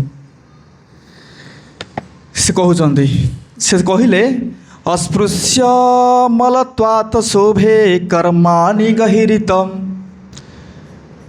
श्रुत्वा ते वचन लोकान् निरुध्य हतप्रभ जो ये समस्त को ये सब कथा शुणिले से पूरा हतप्रभ हो गले माने आउ धैर्य रहिलानी समस्ते निंदा कर क्या सहित संग हो पारना कहीं गोष्ठी नौना तो हतप्रभ हो गले आउ जो श्री थिला बा तेजियान थिला बा से जो माने एनर्जी सब काम करुले आसते से ये सब हतप्रभा है माने माने शुष्क हो गले जनकर जिते धन थाउ कि बल थाउ जो निंदा करा जाए से कौन हो जाए हतप्रभा है माने निजको निजे शुष्क हो जाए तार से तेजियाना ताटे रुहेनि तो ये समस्ते ताकू ये भाया सब कहले क्या कहते यही अधिक मास को कहते तो सेठी कौन है ना से कौन कर जो समस्ते ताकू माने तड़ी देइछन्ती से समय से स्थान को त्याग कर दे कहीं संग कले जो कहीं क्या माने माने जन को कहीं संग न करेंगे से किए अच्छा हाँ भगवान अच्छा भगवान को केमती साहाय्य कले यार उत्तर हाँ आर उत्तर से भागवतर अच्छी केमती भगवान साहाय्य कले जो कहीं साहाय्य न करेंगे भगवान आसबे ना जिते गजेन्द्र पढ़ी ग्राहता धरी 1000 वर्ष धरिकी चली युद्ध कहीं साहाय्य करना देवता मान समस्ते देखुं किंतु कहीं साहाय्य करना किंतु गज शरीर थी पूर्वजन्मर कथा मन पड़गला पूर्वजन्म से कौन करुले तो भगवान गोटे फूल धरिकी टेकी देइछन्ति तो भगवान तांको साहाय्य कर एइटे सेमती अधिक मास से हतप्रभा होकर बुलूँ से समय से आसिक पहुँचती से कहते से पूरा माने अनुतप्त करी आसिक गोटे जगह पहुँचते कौटी पहुँचते ना मो पाखे आसिक पहुँचले से कहते पश्चात धार्य सबलम्बम ମାମେଇସଂ ଶରଣଗତ। ସେ କହିଲେ ମାନେ ଅନୁତପ୍ତ ମାନେ ଚିନ୍ତା କରିକା ସନ୍ତପ୍ତ ହେଇକା ସେ କ'ଣ କଲେ ନା ମୋ ଶରଣକୁ ପଳେଇ ଆସିଲେ। ଯେତେବେଳେ ଭଗବାନଙ୍କ ଶରଣକୁ ଜଣେ ପଳେଇ ଆସେ ତା'ର ମହିମା କେତେ ବଢ଼ିଯାଏ ଆପଣମାନେ ଚିନ୍ତା କରନ୍ତୁ। ଏଇଟା କହିଲେ ତ ସେଇଠି ଯେତେବେଳେ ସେ ଯେତେବେଳେ ମୋ ଶରଣକୁ ପଳେଇ ଆସିଲା, ମୁଁ ମୋର ସବୁଯାକ ଗୁଣ ତାକୁ ଦେଇଦେଲି। ତ ଏ ଅଧିକ ଭଗବାନଙ୍କର ଯେତିକି ଗୁଣ ଥିଲା, ଭଗବାନ କହିଲେ ମୋର ଗୁଣ ତୁ ନେଇଯା, ଆଉ ତୋର ନାଁ ଆଜିଠୁ ମୋ ନାଁରେ ଯୋଡ଼ା ହେଇଗଲା। ସେଇଠୁ ଭଗବାନ ତାଙ୍କୁ ଦେଲେ କ'ଣ ପୁରୁଷୋତ୍ତମ ମାସ। ନିଜେ ଭଗବାନ ନିଜେ ତାଙ୍କ ସେ ମାସର ନାମକରଣ କରୁଛନ୍ତି। ଆଉ ଭଗବାନଙ୍କର ଯେତିକି ଗୁଣ ସେଇ ମାସକୁ ସେତିକି ଗୁଣ ଦେଇଦେଲେ। ଆଉ ଏଇ ମାସକୁ ଯିଏ ଆଦର ସହକାରେ ପାଳନ କରିବ ତାକୁ ସେତିକି ଫଳ ମିଳିବ। ତ ଆମେ ଯେଉଁ ଚିନ୍ତା କରୁଥିଲେ ଯେ ଆମେ ଭଗବତ ପ୍ରାପ୍ତି ହେବା ପାଇଁ ଆମର କିଛି ଗୋଟେ ଯୋଗ୍ୟତା ଅର୍ଜନ କରିବା ପାଇଁ ପଡ଼ିବ ନା ନାହିଁ, ତା ପାଇଁ ଏ ଯୋଗ୍ୟତା ଅର୍ଜନ କରିବା ପାଇଁ ଏ ବ୍ରତ ରଖା ହେଇଛି। ଯଦି ଆମେ ବ୍ରତ କରିବା ଏଇସବୁ ଗୁଣ ଗୁଡ଼ାକ ଆମଠୁ କ'ଣ ହେବ ଦୂର ହେବ, ନହେଲେ ଏଇ ଗୁଣ ଗୁଡ଼ାକ ଆମଠୁ ରହିବ। କେଉଁ କେଉଁ ଗୁଣ ରହିବ? ମୋହ ରହିବ, ମାଶ୍ଚର୍ଯ୍ୟ ରହିବ, କୁସଙ୍ଗ ରହିବ। ଆମେ କହୁନଥିଲେ ନିର୍ମାଣ ମୋହ ଜିତ ସଙ୍ଗ ଦୋଷ ଆଧ୍ୟାତ୍ମ ନିତ୍ୟ ବିନିବୃତ୍ତ କାମ, ଏଇ ଯେଉଁ ଶ୍ଲୋକରେ ଯେଉଁ ଗୁଣ ଗୁଡ଼ାକ ଦିଆହେଇଛି ଏଇ ଗୁଣ ଗୁଡ଼ାକ ସବୁ ଆମଠୁ ରହିବ। ଯେତେବେଳେ ଜଣେ ତପସ୍ୟା କରିବ ଏଇ ଗୁଣ ଗୁଡ଼ାକ ତାଠୁ ମାନେ ଭଲ ଗୁଣ ସବୁ ପଳେଇ ଆସିବ, ସେ ଏଇସବୁ ସଙ୍ଗରୁ ବର୍ଜିତ ହୋଇଯିବ। ସେଥିପାଇଁ ଋଷଭଦେବ କ'ଣ କହିଲେ ତାଙ୍କ ପୁତ୍ରମାନଙ୍କୁ ପଞ୍ଚମ ସ୍କନ୍ଧ ଭାଗବତରେ କ'ଣ କହିଲେ? नाय देह देह भाजन रुलुकम कष्टान कामान न रहते जो बीड़ी भुजा तपो दिव्य पुत्र काजेन शुद्ध्यते जस्मात् ब्रह्म सुखम तनंतम। এই পুରୁଷୋତ୍ତମ ମାସ ଆମେ ଯେଉଁ ବ୍ରତ କରିବା, ପୁରୁଷୋତ୍ତମ ମାସରେ ବ୍ରତ କରିବା, କିଛି ନିୟମ ମାନିବା। ସେଠି କହିଲେ ନାୟ ଦେହ ଦେହ ଭାଜ ନୃଲୋକମ, ଏ ନୃ ଶରୀର ବା ମଣିଷ ଶରୀରଟା ହେଇନି। କ'ଣ ପାଇଁ ହେଇନି? କଷ୍ଟାନ, କଷ୍ଟ କରିବା ପାଇଁ ହେଇନି, କାମନା ପୂରଣ କରିବା ପାଇଁ ହେଇନି, ଆଉ କ'ଣ ଅଖାଦ୍ୟ ଖାଇବା ପାଇଁ ହେଇନି। ତାହେଲେ ହେଇଛି କ'ଣ ପାଇଁ? ମଣିଷ ଶରୀରଟା ହେଇଛି କ'ଣ ପାଇଁ? ଭଗବାନ ଋଷଭଦେବ ତାଙ୍କର 100 ପୁଅଙ୍କୁ କହୁଛନ୍ତି ଏ କଥାଟା। ଆଉ ଭରତ ମହାରାଜ ତାଙ୍କର ପୁତ୍ର ବଡ଼ ପୁଅ ହେଉଛନ୍ତି ଭରତ ମହାରାଜ, ଆଗରେ ବସୁଛନ୍ତି। କ'ଣ କହୁଛନ୍ତି? ତପ ଦିବ୍ୟ ପୁତ୍ର କାଜେନ ଶୁଦ୍ଧ୍ୟତେ, ତପସ୍ୟା କରିକି ଏ ଶରୀରଟାକୁ ଶୁଦ୍ଧି କରିନିଅ। ତପସ୍ୟା କରିକି ଯଦି ଏ ଶରୀରଟାକୁ ଶୁଦ୍ଧି କରିଦେଲ ତାହେଲେ ବ୍ରହ୍ମ ସୁଖ ତ୍ୱନନ୍ତମ, ବ୍ରହ୍ମାଙ୍କୁ ଯେଉଁ ସୁଖଟା ଦୁର୍ଲଭ ସେଟା ତୁମକୁ ସୁଲଭ ହୋଇଯିବ। ନୃ ଶରୀର ମଣିଷ ଶରୀରରେ ତୁମେ କ'ଣ କର? ସେଗୁଡ଼ାକୁ ହାସଲ କରିନିଅ, ତପସ୍ୟା କରିନିଅ। ତେଣୁକରି ଏଇ ବ୍ରତ ରଖାହେଇଛି, ଏଇ ପୁରୁଷୋତ୍ତମ ମାସରେ ବ୍ରତ ରଖାହେଇଛି। ସେ ବ୍ରତରେ କ'ଣ କ'ଣ ସବୁ ନିୟମ ଆମେ ଟିକେ ଶୁଣି ନେବା। ପ୍ରଥମେ କୁହାହେଉଛି ଏ ବ୍ରତ କରିବା ପାଇଁ ହେଲେ ଯୋଗ୍ୟତା ନିଜକୁ ଅର୍ଜନ କରିବା ପାଇଁ ପଡ଼ିବ। ପ୍ରଥମ ଯୋଗ୍ୟତା କ'ଣ ହେଉଛି ନା ବ୍ରହ୍ମ ମୁହୂର୍ତ୍ତରେ ଶଯ୍ୟା ତ୍ୟାଗ କରିବା ପାଇଁ ପଡ଼ିବ। ବ୍ରହ୍ମ ମୁହୂର୍ତ୍ତଟା କେଉଁ ସମୟଟା? କେତେଟା? এটা 58 ମିନିଟ୍ ମାତ୍ର ରୁହେ। ବ୍ରହ୍ମ ମୁହୂର୍ତ୍ତଟା 58 ମିନିଟ୍ ମାତ୍ର ରୁହେ।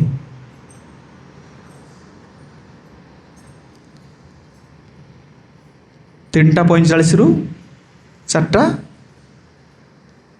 କେତେ 43 ପର୍ଯ୍ୟନ୍ତ ମାତ୍ର 58 ମିନିଟ୍ ରୁହେ। ତ ଏହି ସମୟରେ ଶଯ୍ୟା ତ୍ୟାଗ କରିବା ଦରକାର। ସେଥିପାଇଁ ଫାଷ୍ଟ କୁହାହେଲା ବ୍ରହ୍ମ ମୁହୂର୍ତ୍ତରେ ଉଠିବା। ଦ୍ୱିତୀୟ ହେଉଛି ପବିତ୍ର ନଦୀମାନଙ୍କର ସ୍ନାନ କରିବା।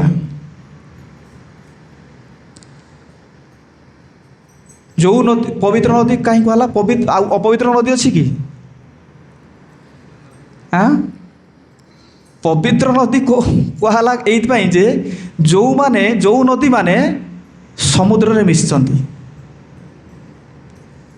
ସେଥିପାଇଁ କୁହାହେଲା ପବିତ୍ର। ପର୍ଟିକୁଲାର ମାନେ ମାର୍କ କରାହେଲା ଯେଉଁମାନେ ସମୁଦ୍ରରେ ମିଶିଛନ୍ତି। ପ୍ରାୟ ନଦୀ ସମୁଦ୍ରରେ ମିଶି ନାହାନ୍ତି। तो जो माने समुद्र मिशुଛନ୍ତି ସେମାନେ ହେଉଛନ୍ତି ପବିତ୍ର। ସେଇ ନଦୀମାନଙ୍କର ସ୍ନାନ କରିବା। ଯଦି ତୁମେମାନେ ନଦୀରେ ସ୍ନାନ କରିପାରୁନ ତାହେଲେ ଆଉ କେଉଁଠି ସ୍ନାନ କରିବ?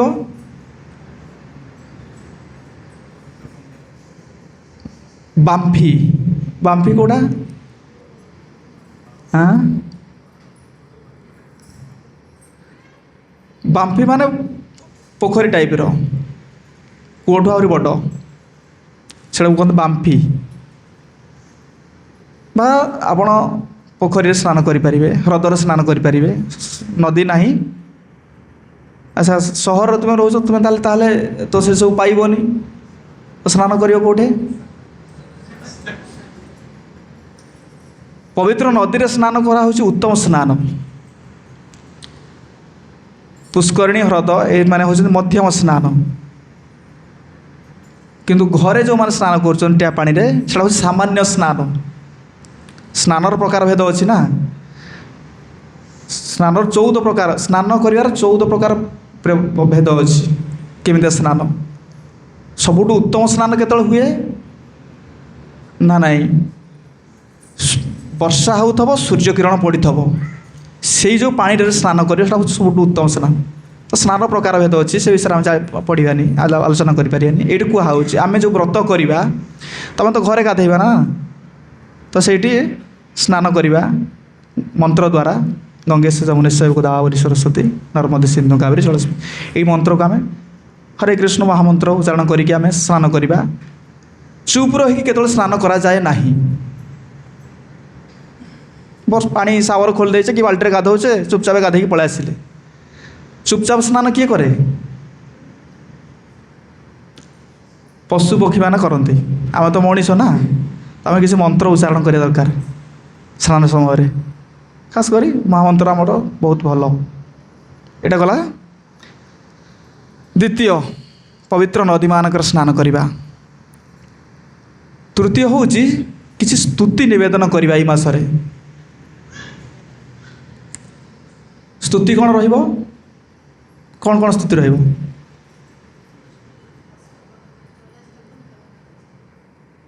अष्टकम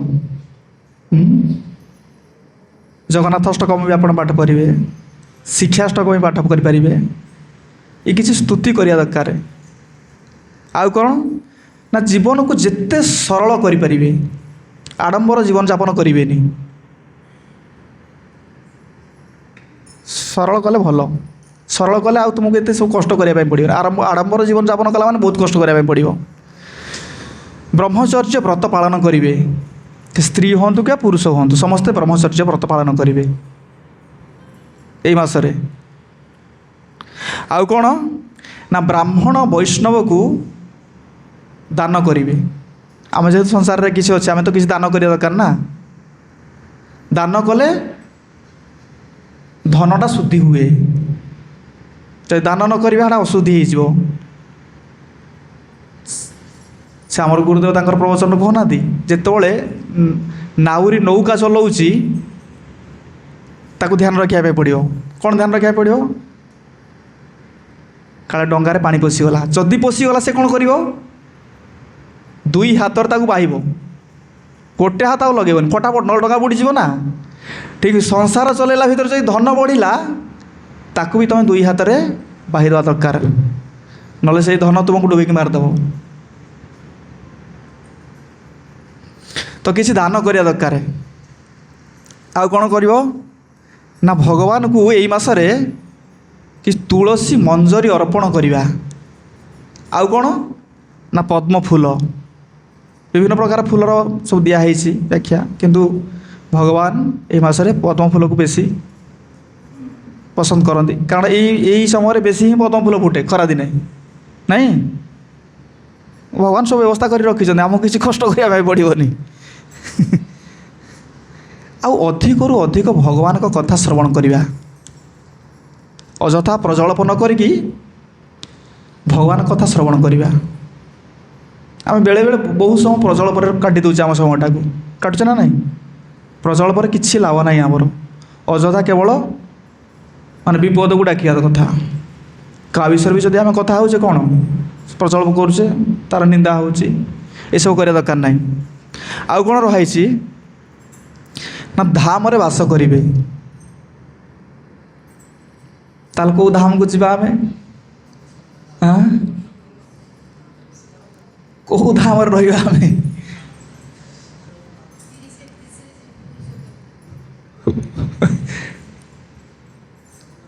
ପ୍ରଭୁପାଦ କେତେ ସୁଲଭ, ପ୍ରଭୁପାଦ ସେଥିପାଇଁ କରିଦେଇଛନ୍ତି ଇସ୍କନ ମନ୍ଦିର, ଏ ବି ଧାମ। ତେଣୁକରି ଆମେ ଯାଇପାରୁନେ କେଉଁଠିକି, ଏଇଠି ରହିକି ଆମେ ସେବା କରିବା, ତା'ର ଫଳ ପ୍ରାପ୍ତ ହେବା। କୁଆଡ଼େ ଯିବା ଦରକାର ନାହିଁ, ସବୁ ସୁଲଭ। ଆଉ କ'ଣ ରହିଛି ନା ସବୁଦିନ ଭଗବାନ କଥା ଶ୍ରବଣ କରେ। ହଁ, ଆଉ ରହିଲା ଯେଉଁ ଆମେ ଅଧ୍ୟୟନ କ'ଣ କରିବା ଦରକାର। ଗୀତାର ଆମେ ଶୁଣିଲେ ଗୀତାର 15 ଅଧ୍ୟାୟ ଗୀତା ପଢ଼ିବା, ଭାଗବତ ପଢ଼ିବା ନା ନାହିଁ? ସେଥିରେ କ'ଣ ଅଛି ସମସ୍ତେ ଶୁଣିଲେ ତ? 10ମ ସ୍କନ୍ଧର 14 ନମ୍ବର ଅଧ୍ୟାୟ ପଢ଼ିବା ଦରକାର ଏଇ ମାସରେ। କାହିଁକି ପଢ଼ିବା ଦରକାର? ସେଥିରେ ଭଗବାନଙ୍କର ମାନେ ସ୍ତୁତି କରାହେଇଛି, ବାଲ ଗୋପାଳଙ୍କର ସ୍ତୁତି କରାହେଇଛି। କିଏ କରୁଛନ୍ତି? ବ୍ରହ୍ମାଜୀ କରୁଛନ୍ତି। ସେ ସ୍ତୁତିରୁ ଗୋଟେ ଆମେ ପଢ଼ିବା, ଆମେ ତ ପଢ଼ିବା ସବୁଦିନ, କିନ୍ତୁ ସେଠି ପଢ଼ିବା କେତେ ସୁନ୍ଦର ସ୍ତୁତି କରୁଛନ୍ତି ସେ। ବ୍ରହ୍ମାଜୀ କହୁଛନ୍ତି, ବ୍ରହ୍ମା ବିମୋହନ, ବ୍ରହ୍ମାଜୀ ସବୁ ଗୋବତ୍ସା ଗୋପାଳକୁ ନେଇ ଯାଇଛନ୍ତି ଏବଂ ଯେତେବେଳେ ପୁଣି ଫେରିକି ଦେଖୁଛନ୍ତି ସମସ୍ତେ ଅଛନ୍ତି, ସେ ମୋହିତ ହୋଇଯାଉଛନ୍ତି। ସେ କହିଲେ ଏଇ ସବୁ କାମ କାହାର ହେଇଥିବ? ଇଏ ଭଗବାନଙ୍କର ହେଇଥିବ, ଇଏ ତ ଭଗବାନ। ଆଉ ତ ମସ୍ତକକୁ ଝୁକେଇକିନା ଭଗବାନ ପାଖକୁ ଆସୁଛନ୍ତି। ଭଗବାନ ଠିଆ ହେଇଛନ୍ତି। କେମିତି ଠିଆ ହେଇଛନ୍ତି? ତାଙ୍କର ରୂପଟାକୁ ବର୍ଣ୍ଣନା କରୁଛନ୍ତି କିଏ? ବ୍ରହ୍ମାଜୀ। ଏଠି କହୁଛନ୍ତି, ନୈମିଢ୍ୟତେ ଅଭ୍ର ବପୁଷେ ତଡ଼ିତମ୍ବରାୟ ଗୁଞ୍ଜାବତ ସପର ପିଛଲಂ ସନ୍ମୁଖାୟ ବନ୍ୟେ ସ୍ରଜ କବଳ ବେତ୍ର ବିଷାଣ ବେଣୁ ଲକ୍ଷ୍ମୀ ଶ୍ରିୟେ ମୃଦୁପାଦ ପଶୁପଙ୍ଗଜାୟ। ଏ ଶ୍ଲୋକ ପ୍ରଥମ ଶ୍ଲୋକ, ବ୍ରହ୍ମାଜୀ ପ୍ରଥମ 14 ନମ୍ବର ଅଧ୍ୟାୟରେ ପ୍ରଥମ ଶ୍ଲୋକ ଏଇଟା କହୁଛନ୍ତି ଯେ ନୈମିଢ୍ୟ, ହେ ପ୍ରଭୁ ମୁଁ ଆପଣଙ୍କୁ ଆରାଧନା କରୁଛି। ଆପଣ କେମିତି ନା ତେ ଅଭ୍ର ବପୁଷେ, ଯାହାଙ୍କର ଘନ ମେଘ ଶରୀର। ଆପଣଙ୍କର ବପୁ ବା ଶରୀର କେମିତି ନା ଘନ ମେଘ ସଦୃଶ ଆପଣଙ୍କର ଶରୀର। ତଡ଼ିତମ୍ବରାୟ, ଆପଣ ଯେଉଁ ବସ୍ତ୍ର ପରିଧାନ କରିଛନ୍ତି ସେ କ'ଣ?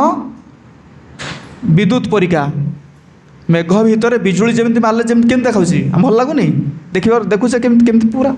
ତ ଭଗବାନ ଯେଉଁ ବସ୍ତ୍ର ପିନ୍ଧିଛନ୍ତି ସେ ପୁରା ବିଦ୍ୟୁତ୍ ପରିକା ବର୍ଣ୍ଣନା କରୁଛନ୍ତି। ତଡ଼ିତମ୍ବରାୟ।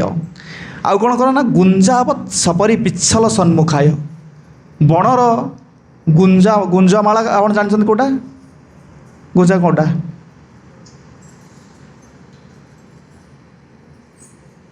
ଗୁଞ୍ଜା କେଉଁଟା?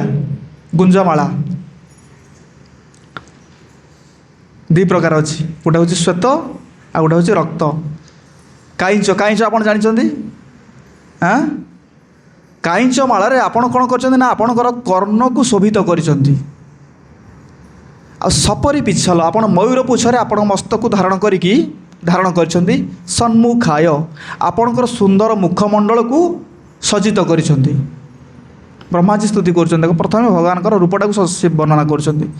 ଆଉ କ'ଣ କରିଛନ୍ତି ନା ବନ୍ୟେ ସ୍ରଜ କବଳ ବେତ୍ର ବିଷାଣ ବେଣୁ, ବନ ଫୁଲ ଦ୍ୱାରା ଆପଣ ନିଜକୁ ସଜେଇଛନ୍ତି। ଆଉ କ'ଣ କରୁଛନ୍ତି ଆପଣ ନା କବଳ ମାନେ କ'ଣ ନା ଗୋଟେ ଗୁଣ୍ଡା ଦହି ଅନ୍ନ ଭଗବାନ ଧରିଛନ୍ତି। ଦେଖ ଏତେ ସୁନ୍ଦର ସଜେଇଛନ୍ତି, ମୟୂରପୁଚ୍ଛ ଧରିଛନ୍ତି, ପୀତାମ୍ବର ବସ୍ତ୍ର ପିନ୍ଧିଛନ୍ତି, କିନ୍ତୁ ଗୋଟେ ଗୁଣ୍ଡା କ'ଣ କରିଛନ୍ତି? ଦହି ଅନ୍ନ ହାତରେ ଧରିଛନ୍ତି। ସେଇଟା ବ୍ରହ୍ମାଜୀ ବର୍ଣ୍ଣନା କରୁଛନ୍ତି। ଆଉ କ'ଣ କରିଛନ୍ତି ନା ବେତ ଠେଙ୍ଗା ଗୋଟେ ଧରିଛନ୍ତି। ବିଷାଣ, ଶିଙ୍ଗା ଗୋଟେ ରଖିଛନ୍ତି ପାଖରେ। ମଇଁଷିର ଶିଙ୍ଗରେ ଶିଙ୍ଗା ତିଆରି ହୁଏ। ପ୍ରଭୁପାଦ ଲେଖିଛନ୍ତି ପରପଟରେ, ଆପଣ ପଢ଼ି ନେବେ। ସେ ଗୋଟେ ବିଷାଣ ଧରିଛନ୍ତି, ଯେଉଁଟାକୁ ଶିଙ୍ଗା କୁହାଯାଏ। ଆଉ ବେଣୁ ବି ଧରିଛନ୍ତି। ଲାଷ୍ଟ କହୁଛନ୍ତି ଲକ୍ଷ୍ମୀ ଶ୍ରୀଏ ମୃଦୁପାଦ ପଶୁପାଙ୍ଗ ଯାୟ। ପଶୁପାଙ୍ଗ ମାନେ ପଶୁମାନଙ୍କର ଅଧିପତି ଯିଏ, କିଏ? ତାଙ୍କ ବାପା ନନ୍ଦ ମହାରାଜ। ପଶୁପାଙ୍ଗ ଯାୟ, ଯାହାଙ୍କର ଆପଣ ସେଇ ପଶୁପତିନାଥ ମାନେ ନନ୍ଦ ବାବାଙ୍କର ନନ୍ଦନ ଆପଣ ଠିଆ ହେଇଛନ୍ତି। ଲକ୍ଷ୍ମୀ ଶ୍ରୀ ଅତ୍ୟନ୍ତ ଐଶ୍ୱର୍ଯ୍ୟଶାଳୀ ହେଇକିନା ଆପଣ ଠିଆ ହେଇଛନ୍ତି। ସାଧାରଣ ଯେଉଁ ଭିକାରୀ ଭଳିଆ ଠିଆ ହେଇନାହାନ୍ତି, ଐଶ୍ୱର୍ଯ୍ୟରେ ପରିପୂର୍ଣ୍ଣ ହେଇକିନା ଭଗବାନ ଠିଆ ହେଇଛନ୍ତି। ବ୍ରହ୍ମା ଦେଖୁଛନ୍ତି ଏଇଟାକୁ। ତ ଏଇଭଳିଆ ସ୍ତୁତି ସେ କେତେଟା ଶ୍ଲୋକ ଅଛନ୍ତି ସେ ଅଧ୍ୟାୟରେ? ପ୍ରାୟ 61 ନା 62, 60 ନା 62ଟା ଶ୍ଲୋକ ଅଛନ୍ତି। ତାକୁ ପଢ଼ିବା ଦରକାର। କାହିଁକିନା ଭଗବାନଙ୍କର ସେଥିରେ କ'ଣ ରୂପ ବର୍ଣ୍ଣନା କରାହେଇଛି। ଆମେ ଯେତେବେଳେ ଭଗବାନଙ୍କର ରୂପଟା ଦେଖି ଶୁଣିବା ତ ଆମକୁ ଖୁସି ଲାଗିବନି? ତ ଏଇ ମାସରେ ଭଗବାନ ସଦାସର୍ବଦା ଆମର ଭିତରେ ରହିବେ ଦରକାର। ତ ସେଇଥିପାଇଁ ଏଇସବୁ ପନ୍ଥା ଗୁଡ଼ାକ କରାହେଇଛି।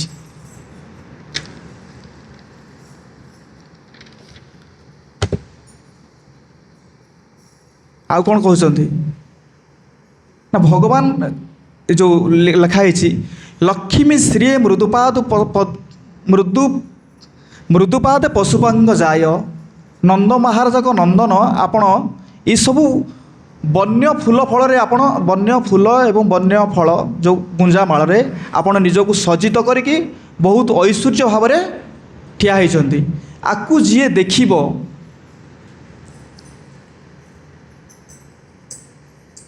ସେ ତା ନିଜ ସ୍ଥିତିରେ ରହିବନି। କାହିଁକି ନା ସେ ଭଗବାନଙ୍କୁ ଅତି ଭଲ ପାଇଯିବ।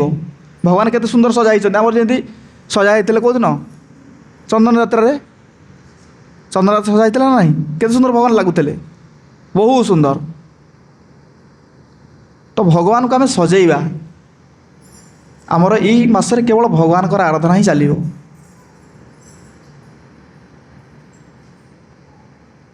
ତ ଇଏ ଥିଲା ହେଉଛି ଆମର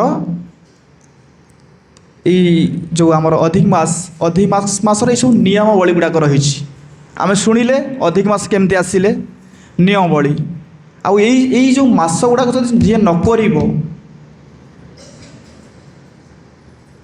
ଆର ଫଳ କ'ଣ ହେବ? ଏଇ ଅଧିକ ମାସ ବିଷୟରେ ସମ୍ପୂର୍ଣ୍ଣ ଯେତେବେଳେ ତାର ମାହାତ୍ମ୍ୟ ଶୁଣିଲେ, କିଏ ଶୁଣିଲେ ନା ଦ୍ରୌପଦୀ ଶୁଣିଲେ। ଭକ୍ତିବିନୋଦ ଠାକୁର ତାଙ୍କର ଗୋଟେ ଭାଷ୍ୟରେ ଲେଖୁଛନ୍ତି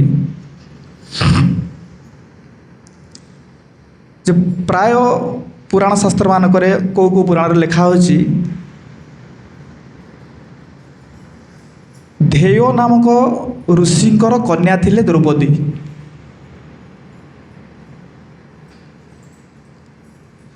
ଦୁର୍ବାସା ମୁନି ଯାଇଛନ୍ତି ସେଠିକି।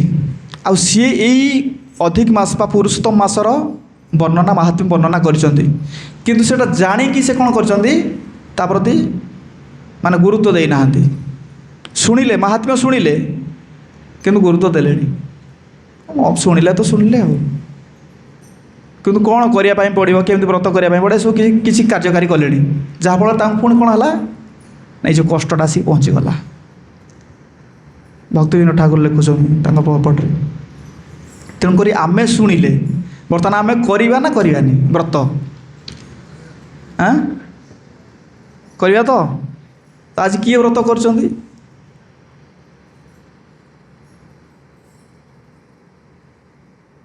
ବ୍ରତ କରିଛନ୍ତି?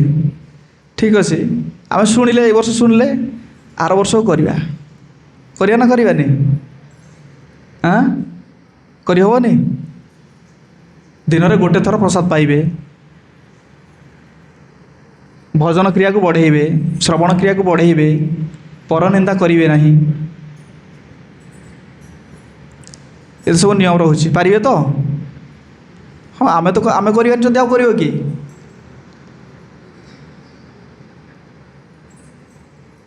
ତ ଆମେ ସମସ୍ତେ ବ୍ରତ କରିବା। ବ୍ରତ କଲେ ହିଁ ଆମେ ଭଗବାନ ପାଖକୁ ଯୋଗ୍ୟ ହେବା ଯିବା ପାଇଁ, ନହେଲେ ହେଇପାରିବାନି। ନହେଲେ ଏଇଠି ରହିବା, ପୁଣି 84 ଲକ୍ଷ ଜୀବଜନ୍ତୁ ଘୁରିବା।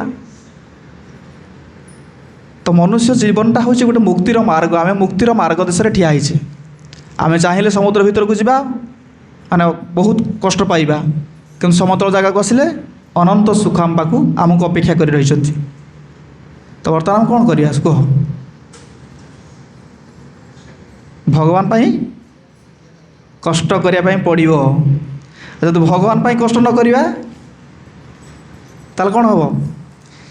ଆଜି କଷ୍ଟ କରିଛନ୍ତି ବୋଲି ସେ ଭଗବାନଙ୍କୁ ପାଇଛନ୍ତି, ବା ଭଗବାନ ନିଜେ ଆସିକି ବନ୍ଧନରେ ପଡ଼ିଗଲେ। କାହା ପାଖରେ ପଡ଼ିଲେ? ହଁ, ଯଶୋଦା ମାତା। କେମିତି କଷ୍ଟଟା, କେମିତି କଷ୍ଟ ପାଇଲେ କୁହ?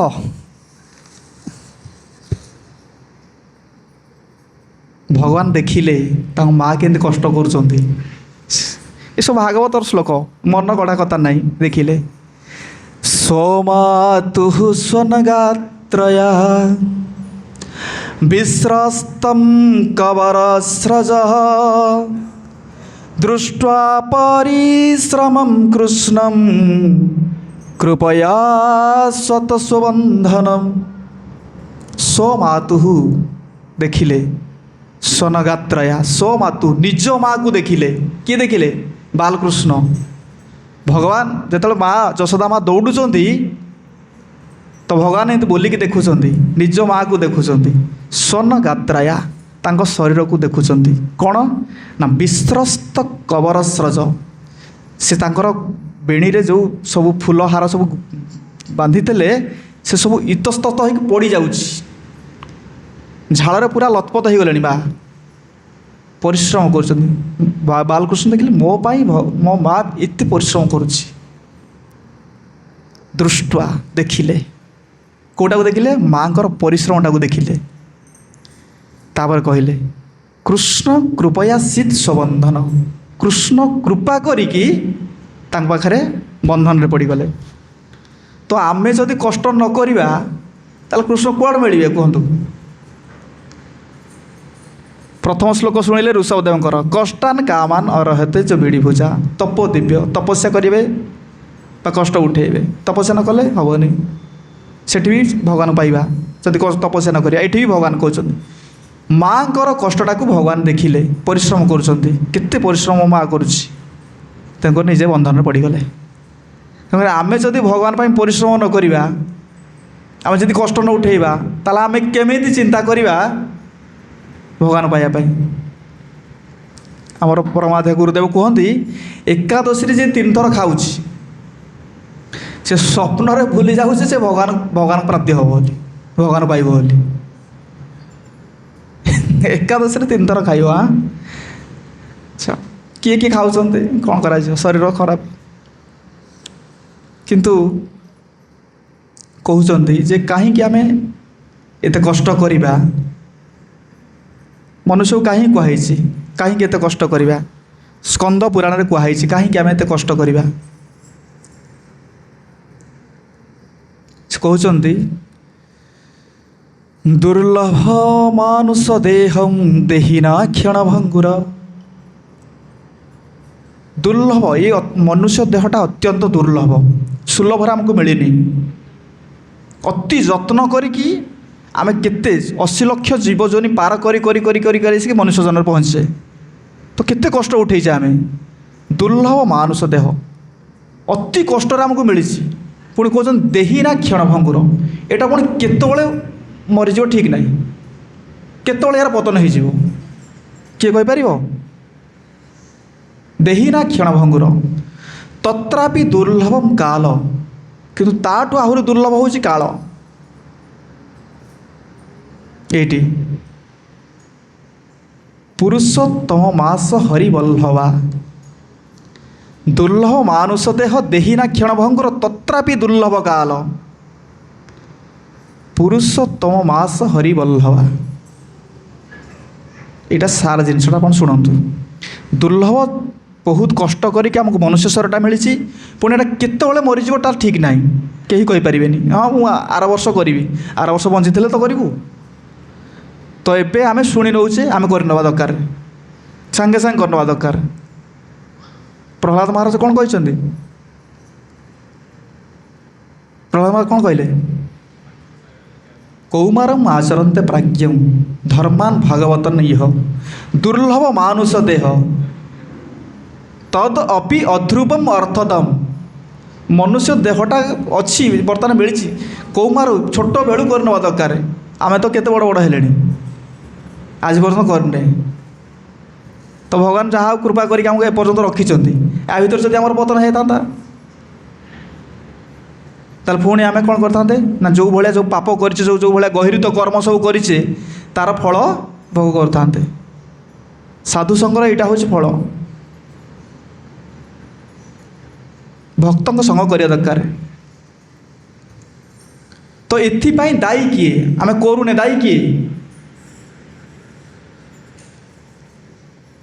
दायी कहना निजे दायी ना निजे केमी दायी शुणु गोटे छोटिया स्टोरीटे मुझे कहूँ केते समय है जना ना मत अपेक्षा करते से आमर गौरांग प्रभु एक कथा कहती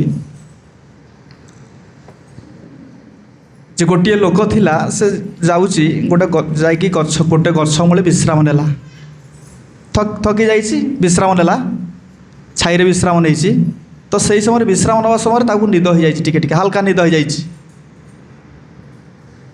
तो सही समय से गोटे गात गोटे थिला से गातर गोटे साप बाहरला नाग साप बाहरला से नाग सापटा बाहरिकी से जो व्यक्ति जनक शोइचंदी तांको स्पर्श कला कामुड़ीनी स्पर्श कला जो सापटा स्पर्श कला तांको निद भांगीगला निद जो भांगीगला से जो आखि खोलिले साप से गात भर पशि जाइए साप को से देखी ना कि से जो देखिले गोटे मूषाटे से बुलूला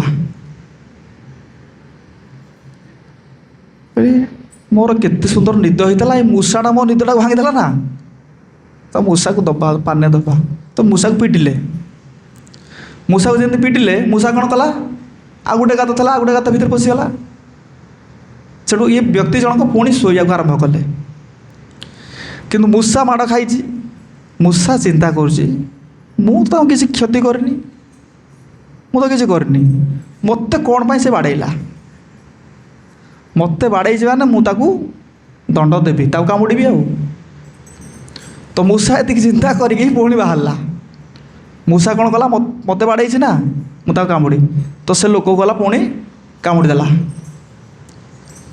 से लोक को जो कामुड़ी देला मूषा कामुड़ी देला तो लोकर निद भांगीगला सी जो उठिला मूषा कौन कला गात भर पशिगला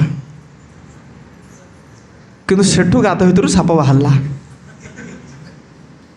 बुझेला ना कथाटा बुझेला किंतु सापटा को देखिकी से मूर्छा हो गला लोकटा तो वर्तमान प्रश्न आसला ताकू मूर्छा कला किए किए गला साप तो किसी करनी मूषा तो कामुड़ला बेलू उल्टी से बाड़ेला तो तापाई दायी किए से निजे निजे ही दायी ना ए सापर भूल ना मूषार भूल कार भूल ना किसी तो संसार में आम जहाँ भी करुचे जहाँ भी कर्म करुचे अन्य दोष देवा ठीक नहीं पूज्यपात गौरनाथ स्वामी महाराज कहते जे आमे जो देखुचे आम अन्य व्यक्ति द्वारा कष्ट पाऊचे आम कहे अमक व्यक्ति मत कष्ट दौरान ना अमक व्यक्ति कष्ट दौनी तापाई तुम्हें निजे ही दायी कारण से भाया परिस्थिति आसिक पहुँच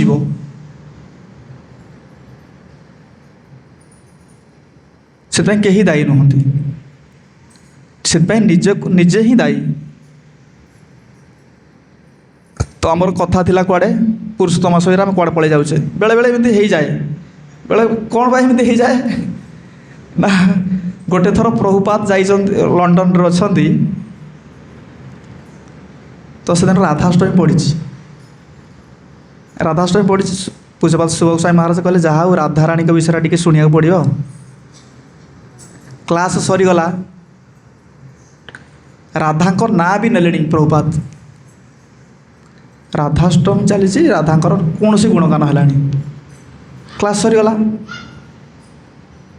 से सुबोध स्वामी महाराज जाकि पचारे प्रभुपाद को प्रभुपाद किसी राधाराणी विषय किसी कहले ରାଧାଷ୍ଟମୀରେ ଆମେ ବେଳେବେଳେ କ୍ଲାସ୍କୁ ଆସୁଛେ ନା, ଆଜି ନୃସିଂହ ଚତୁର୍ଦଶୀ, ନୃସିଂହ ବିଷୟରେ ଦେବଙ୍କ ବିଷୟରେ ଶୁଣିବା ନା। ଯଦି ଅଲଗା ପ୍ରସଙ୍ଗ ପଡ଼ିଲା କ'ଣ ତୁମେ ଭାବିବ, ମୁଁ ଯାଇଥିଲି ନୃସିଂହଦେବ ବିଷୟରେ ଶୁଣିବା ପାଇଁ, କ'ଣ ଏଇ ପ୍ରବକ୍ତା ଅଲଗା କହିଲେଣି। ତ ସେଇଭଳିଆ ହେଇଛି। ତ ରାଧାରାଣୀଙ୍କର ନାଁ କିଛି କୁହାହେଲାଣି। ପ୍ରପାତ ପଳେଇଲେ, ସେ ପୂଜ୍ୟପାଦ ସୁଭଗୋସ୍ୱାମୀ ମହାରାଜ ପଚାରିଲେ ଆଉ କିଛି କାହିଁକି, ତ ଆଜି ରାଧାଷ୍ଟମୀରେ ରାଧାଙ୍କ ନାଁ କିଛି, ରାଧାଙ୍କ ବିଷୟରେ ତ କିଛି କହିଲେଣି। ପ୍ରଭୁପାଦ ସେଠି କହିଲେ ରାଧାରାଣୀ ହେଉଛନ୍ତି ଅପ୍ରାକୃତ ଚିନ୍ମୟ ଜଗତର ବସ୍ତୁ, ସାଧାରଣ ଲୋକ ଗୁଡ଼ା ସେଗୁଡ଼ା ବୁଝିପାରିବେନି। ତେଣୁକରି ମୁଁ ସେଟା କହିଲିଣି। କାହିଁକି କହିଲିଣି ନା ବ୍ୟାସଦେବ ଭାଗବତ ଲେଖିଲେ, 18,000 ଶ୍ଲୋକ ଲେଖିଲେ, ତା ବିଷୟରେ ରାଧାରାଣୀଙ୍କର ବ୍ୟାଖ୍ୟା କଲେନି, ଲେଖିଲେନି। ସୁଗଦେବ ଗୋସ୍ୱାମୀ ପରୀକ୍ଷିତ ମହାରାଜାଙ୍କ ଆଗରେ ଏଇ ଭାଗବତକୁ କହିଲେ, କିନ୍ତୁ ରାଧାରାଣୀଙ୍କ ନାଁ ନେଲେଣି। କାହିଁକି ନେଲେଣି? କାରଣ ସେ ଜାଣିଛନ୍ତି ଯେଉଁଠି ଅସିତ ଦେବଳ ବ୍ୟାସ ଏମାନେ ରାଧାରାଣୀଙ୍କ ବିଷୟରେ ଜାଣିପାରୁନାହାନ୍ତି, ସାଧାରଣ ଲୋକ ଗୁଡ଼ା କ'ଣ ଜାଣିବେ। ତେଣୁକରି ସାଧାରଣ ଲୋକଙ୍କ ପାଖରେ ମୁଁ କେମିତି ରାଧାରାଣୀଙ୍କର ବ୍ୟାଖ୍ୟା କରିବି। ତେଣୁକରି ଆଚାର୍ଯ୍ୟମାନେ ଯେଉଁ ସବୁ ଗ୍ରନ୍ଥ ଲେଖିଦେଇକି ଯାଇଛନ୍ତି, ଆପଣ ପଢ଼ିକି ନିଜେ ନିଜେ ବୁଝିପାରନ୍ତୁ, କିନ୍ତୁ ସେଟାକୁ କେଉଁଠି ବ୍ୟାଖ୍ୟା କରାଯାଏନି କି ରାଧାରାଣୀଙ୍କ ବିଷୟରେ କିଛି କହିପାରିବେନି, କାରଣ ଆମେ ଅଯୋଗ୍ୟ ବ୍ୟକ୍ତି। ଯୋଗ୍ୟ ବସ୍ତୁରେ ଆମର କୌଣସି ଅଧିକାର ନାହିଁ। ଆଉ ଯେଉଁମାନେ ଆଜି ସବୁ ରାଧା ରାଧା ରାଧା ରାଧା କହିକି ବୁଲୁଛନ୍ତି, ସେମାନେ ଚିନ୍ତା କରନ୍ତୁ ସେମାନେ କେଉଁ ଭଳିଆ ସ୍ଥିତିରେ ଅଛନ୍ତି। ବ୍ୟାସଦେବ 18,000 ଶ୍ଲୋକ ଭାଗବତରେ ଲେଖିଲେ, ଭଗବାନ କୃଷ୍ଣଙ୍କର ସମ୍ପୂର୍ଣ୍ଣ ଲୀଳାକୁ ବର୍ଣ୍ଣନା କରିଦେଲେ, କିନ୍ତୁ ରାଧାରାଣୀଙ୍କ ବିଷୟରେ କେଉଁଠି ବର୍ଣ୍ଣନା କଲେଣି। ବୃନ୍ଦାବନ ଲୀଳାରେ କ'ଣ ରାଧାରାଣୀ ନାହାନ୍ତି? ଭଗବାନ ଯେତେବେଳେ ବ୍ରଜରେ ରହିଲେ, କେତେ ବର୍ଷ ରହିଲେ? ପାଖାପାଖି 11 ବର୍ଷ ରହିଲେ। ସେଠି କ'ଣ ରାଧାରାଣୀଙ୍କ ନାହାନ୍ତି? ତାଙ୍କର ରାଧାରାଣୀଙ୍କ ସହିତ କିଛି ହେଇନି, ଲୀଳା ହେଇନି? ତାହେଲେ କାହିଁକି ବର୍ଣ୍ଣନା କରୁନାହାନ୍ତି? ରାଧାରାଣୀଙ୍କ ବିଷୟରେ ସାଧାରଣ ଲୋକ ବୁଝିପାରିବେନି କିଛି, ସେଥିପାଇଁ ଏସବୁ ବ୍ୟାଖ୍ୟା କରାଯାଏନି। ଆମର ସେ ଗୌଡ଼ୀୟ ବୈଷ୍ଣବ ଆମ ପରମ୍ପରାରେ କେଉଁଠି କେବେ ହେଇନି କି କରିନାହାନ୍ତି କେହି। ଅଛି ଗ୍ରନ୍ଥ ଅଛି, ଆପଣ ପଢ଼ିକି ବୁଝନ୍ତୁ, ଯାହା ବୁଝିବା କଥା ବୁଝିବେ, କିନ୍ତୁ ସେ ଚିନ୍ମୟ ବସ୍ତୁ ଉପରେ ଆମର ଅଧିକାର ନାହିଁ, ଆମେ କହିପାରିବାନି। କାରଣ ଗୋଟିଏ ରାଧାରାଣୀଙ୍କ ସ୍ତୋତ୍ରରେ ଆପଣଙ୍କର ମୁଣ୍ଡ ଘୁରିଯିବ। କେତେ ମହିମାମୟ ସେ, କେତେ ଭାବରେ ସେ ରହୁଛନ୍ତି। ଆମର ପୂଜ୍ୟପାଦ ଅକ୍ଷୟହରି ପ୍ରଭୁ କୁହନ୍ତି, ରାଧା କାହିଁକି ଭଗବାନ କୃଷ୍ଣ ଫୁଲମାଳ ପିନ୍ଧିଛନ୍ତି, ରାଧାରାଣୀ ବି ଫୁଲମାଳ ପିନ୍ଧିଛନ୍ତି, ପୁଣି ରାଧାରାଣୀ ଆଉ ଗୋଟେ କାହିଁକି ଫୁଲମାଳ ହାତରେ ଧରିଛନ୍ତି। ଆମେ ଦେଖୁନେ ସବୁଠି ଯେତେ ମନ୍ଦିର ଅଛି, କ'ଣ ପାଇଁ? ଭଗବାନ କୃଷ୍ଣ ତ ଫୁଲମାଳ ପିନ୍ଧିଛନ୍ତି, ରାଧାରାଣୀ ପିନ୍ଧିଛନ୍ତି, କିନ୍ତୁ ରାଧାରାଣୀ ଆଉ ଗୋଟେ ଫୁଲମାଳ ଧରିଥିବେ, ପୁଣି କୃଷ୍ଣ କାର୍ଡ଼ ଏମିତି ବଢ଼େଇଥିବେ।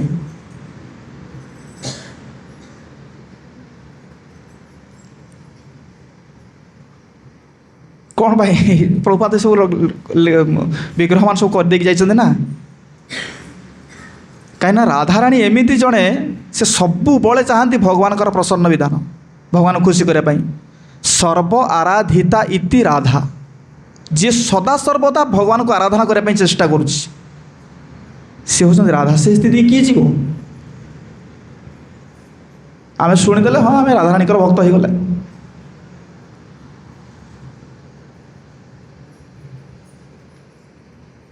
ତେଣୁକରି ଏସବୁ ଚିନ୍ମୟ ବସ୍ତୁ ଗୁଡ଼ାକ ସାଧାରଣ ପବ୍ଲିକରେ କୁହାଯାଇପାରିବ ନାହିଁ। ସେଥିପାଇଁ ଆମ ଆଚାର୍ଯ୍ୟମାନେ ସବୁ ଗୋପନ କରି ରଖିଛନ୍ତି। ଅଛି ଚୈତନ୍ୟ ଚରିତାମୃତ, ଆପଣ ପଢ଼ନ୍ତୁ ବୁଝିପାରିବେ। ଚୈତନ୍ୟ ଚରିତାମୃତରେ ଗୋଟିଏ ଶବ୍ଦ ଅଛି, ରାଧାରାଣୀଙ୍କର ଭାବଟା, ଯେହେତୁ ରାଧାରାଣୀଙ୍କ କଥା ଆସିଛି, ଟିକେ କହିକି ମୁଁ ଏ କଥାକୁ ବିଶ୍ରାମ ଦେବି।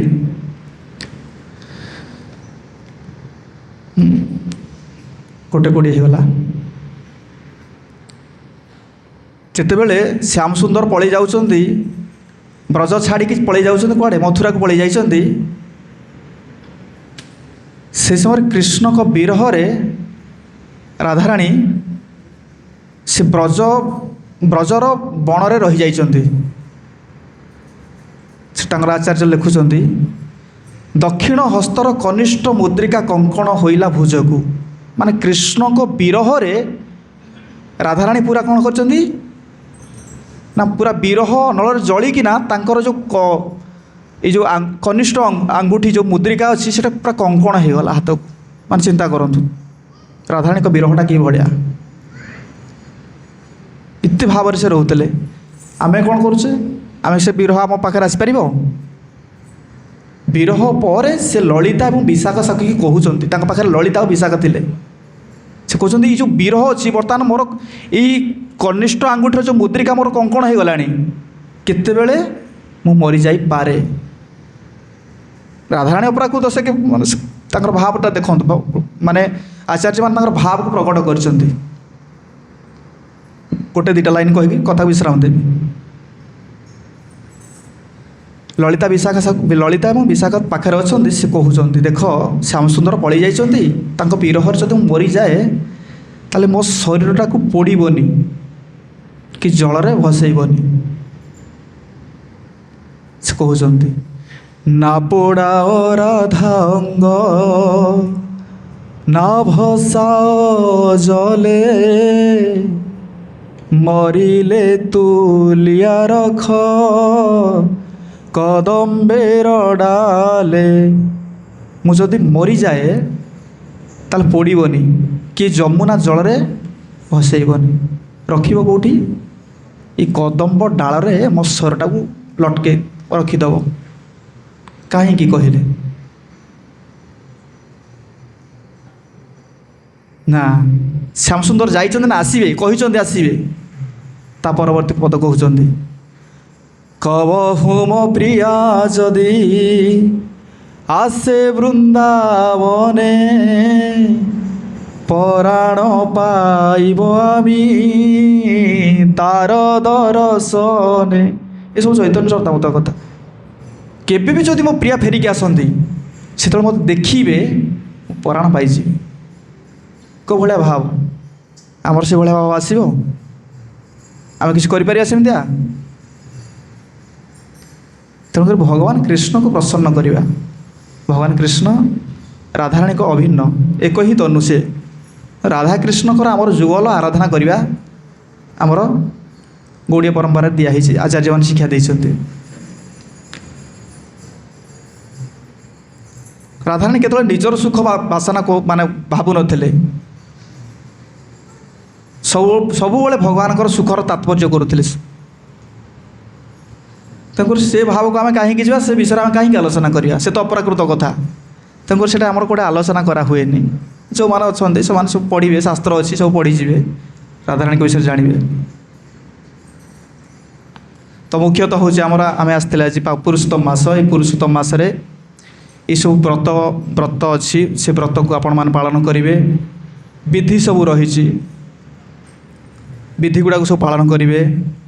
ଏବଂ କ'ଣ ଏଇସବୁ ମାନେ ବିଧି ଗୁଡ଼ାକ ସବୁ ଆପଣ ପାଳନ କରିବେ। ବ୍ରହ୍ମ ମୁହୂର୍ତ୍ତରେ ଉଠିବେ, ଅଧିକ ନାମ ଜପ କରିବେ, ଭାଗବତ ଶ୍ରବଣ କରିବେ, ଗୀତା ପଢ଼ିବେ, ସାଧୁସଙ୍ଗ କରିବେ, ଦାନ କରିବେ, ଶୁଦ୍ଧ ସ୍ନାନ ସବୁବେଳେ ପବିତ୍ର ହେଇକି ରହିବେ।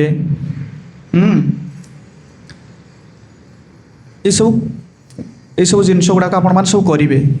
କରିଲେ କ'ଣ ହେବ ନା, ଏସବୁ ଆମ ତପସ୍ୟାର ଫଳ ଆମକୁ ମିଳିବ, ଯାହାଫଳରେ ଆମେ କ'ଣ ହେବା ନା ଭଗବତ ଧାମ ପ୍ରାପ୍ତ ହେବା ପାଇଁ ଯୋଗ୍ୟ ହେବା।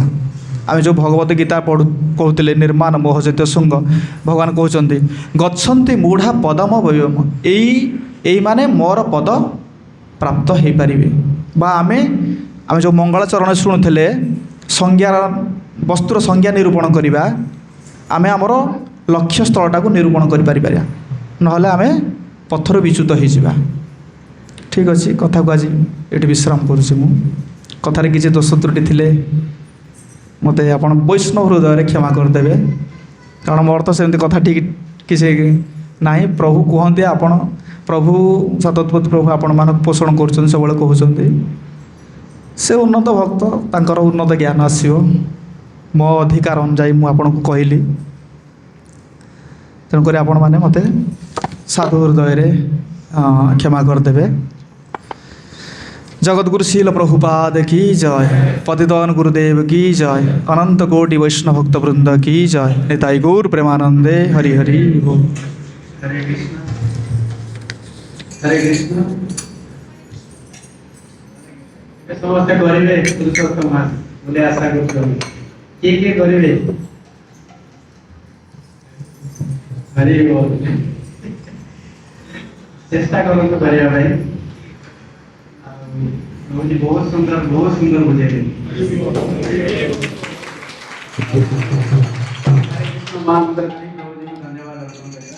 हरे कृष्णा कृष्णा कृष्णा हरे हरे, हरे राम राम राम।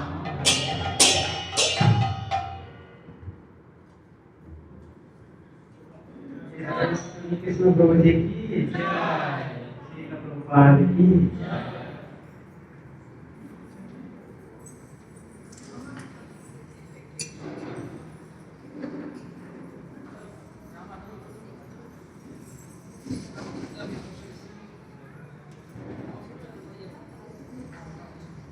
ଏବେ ପୁରୁଷୋତ୍ତମ ମାସରେ କୋଉମାନେ ଯିବେ ପୁରୀ ଶୁଣିଲା ପରେ କୋଉମାନେ ଯିବା ପାଇଁ ଏବେ ଇଚ୍ଛୁକ? କିଛି ସିଟ୍ ଆଉ ଲାଷ୍ଟରେ ଭ୍ୟାକେନ୍ସି ଅଛି, ଯଦି କିଏ ଯିବା ପାଇଁ ଚାହୁଁଛନ୍ତି ଇମିଡିଏଟଲି ରେଜିଷ୍ଟ୍ରେସନ କରନ୍ତୁ। ଭାବୁଛି ସମସ୍ତଙ୍କ ପାଖରେ ସେ ଲିଙ୍କ ଥିବ। ଆଉ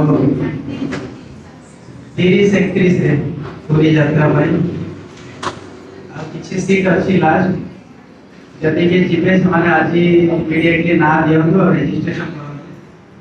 गूगल फॉर्म ग्रुप रे शेयर कराई छी, जदि के ଯିବା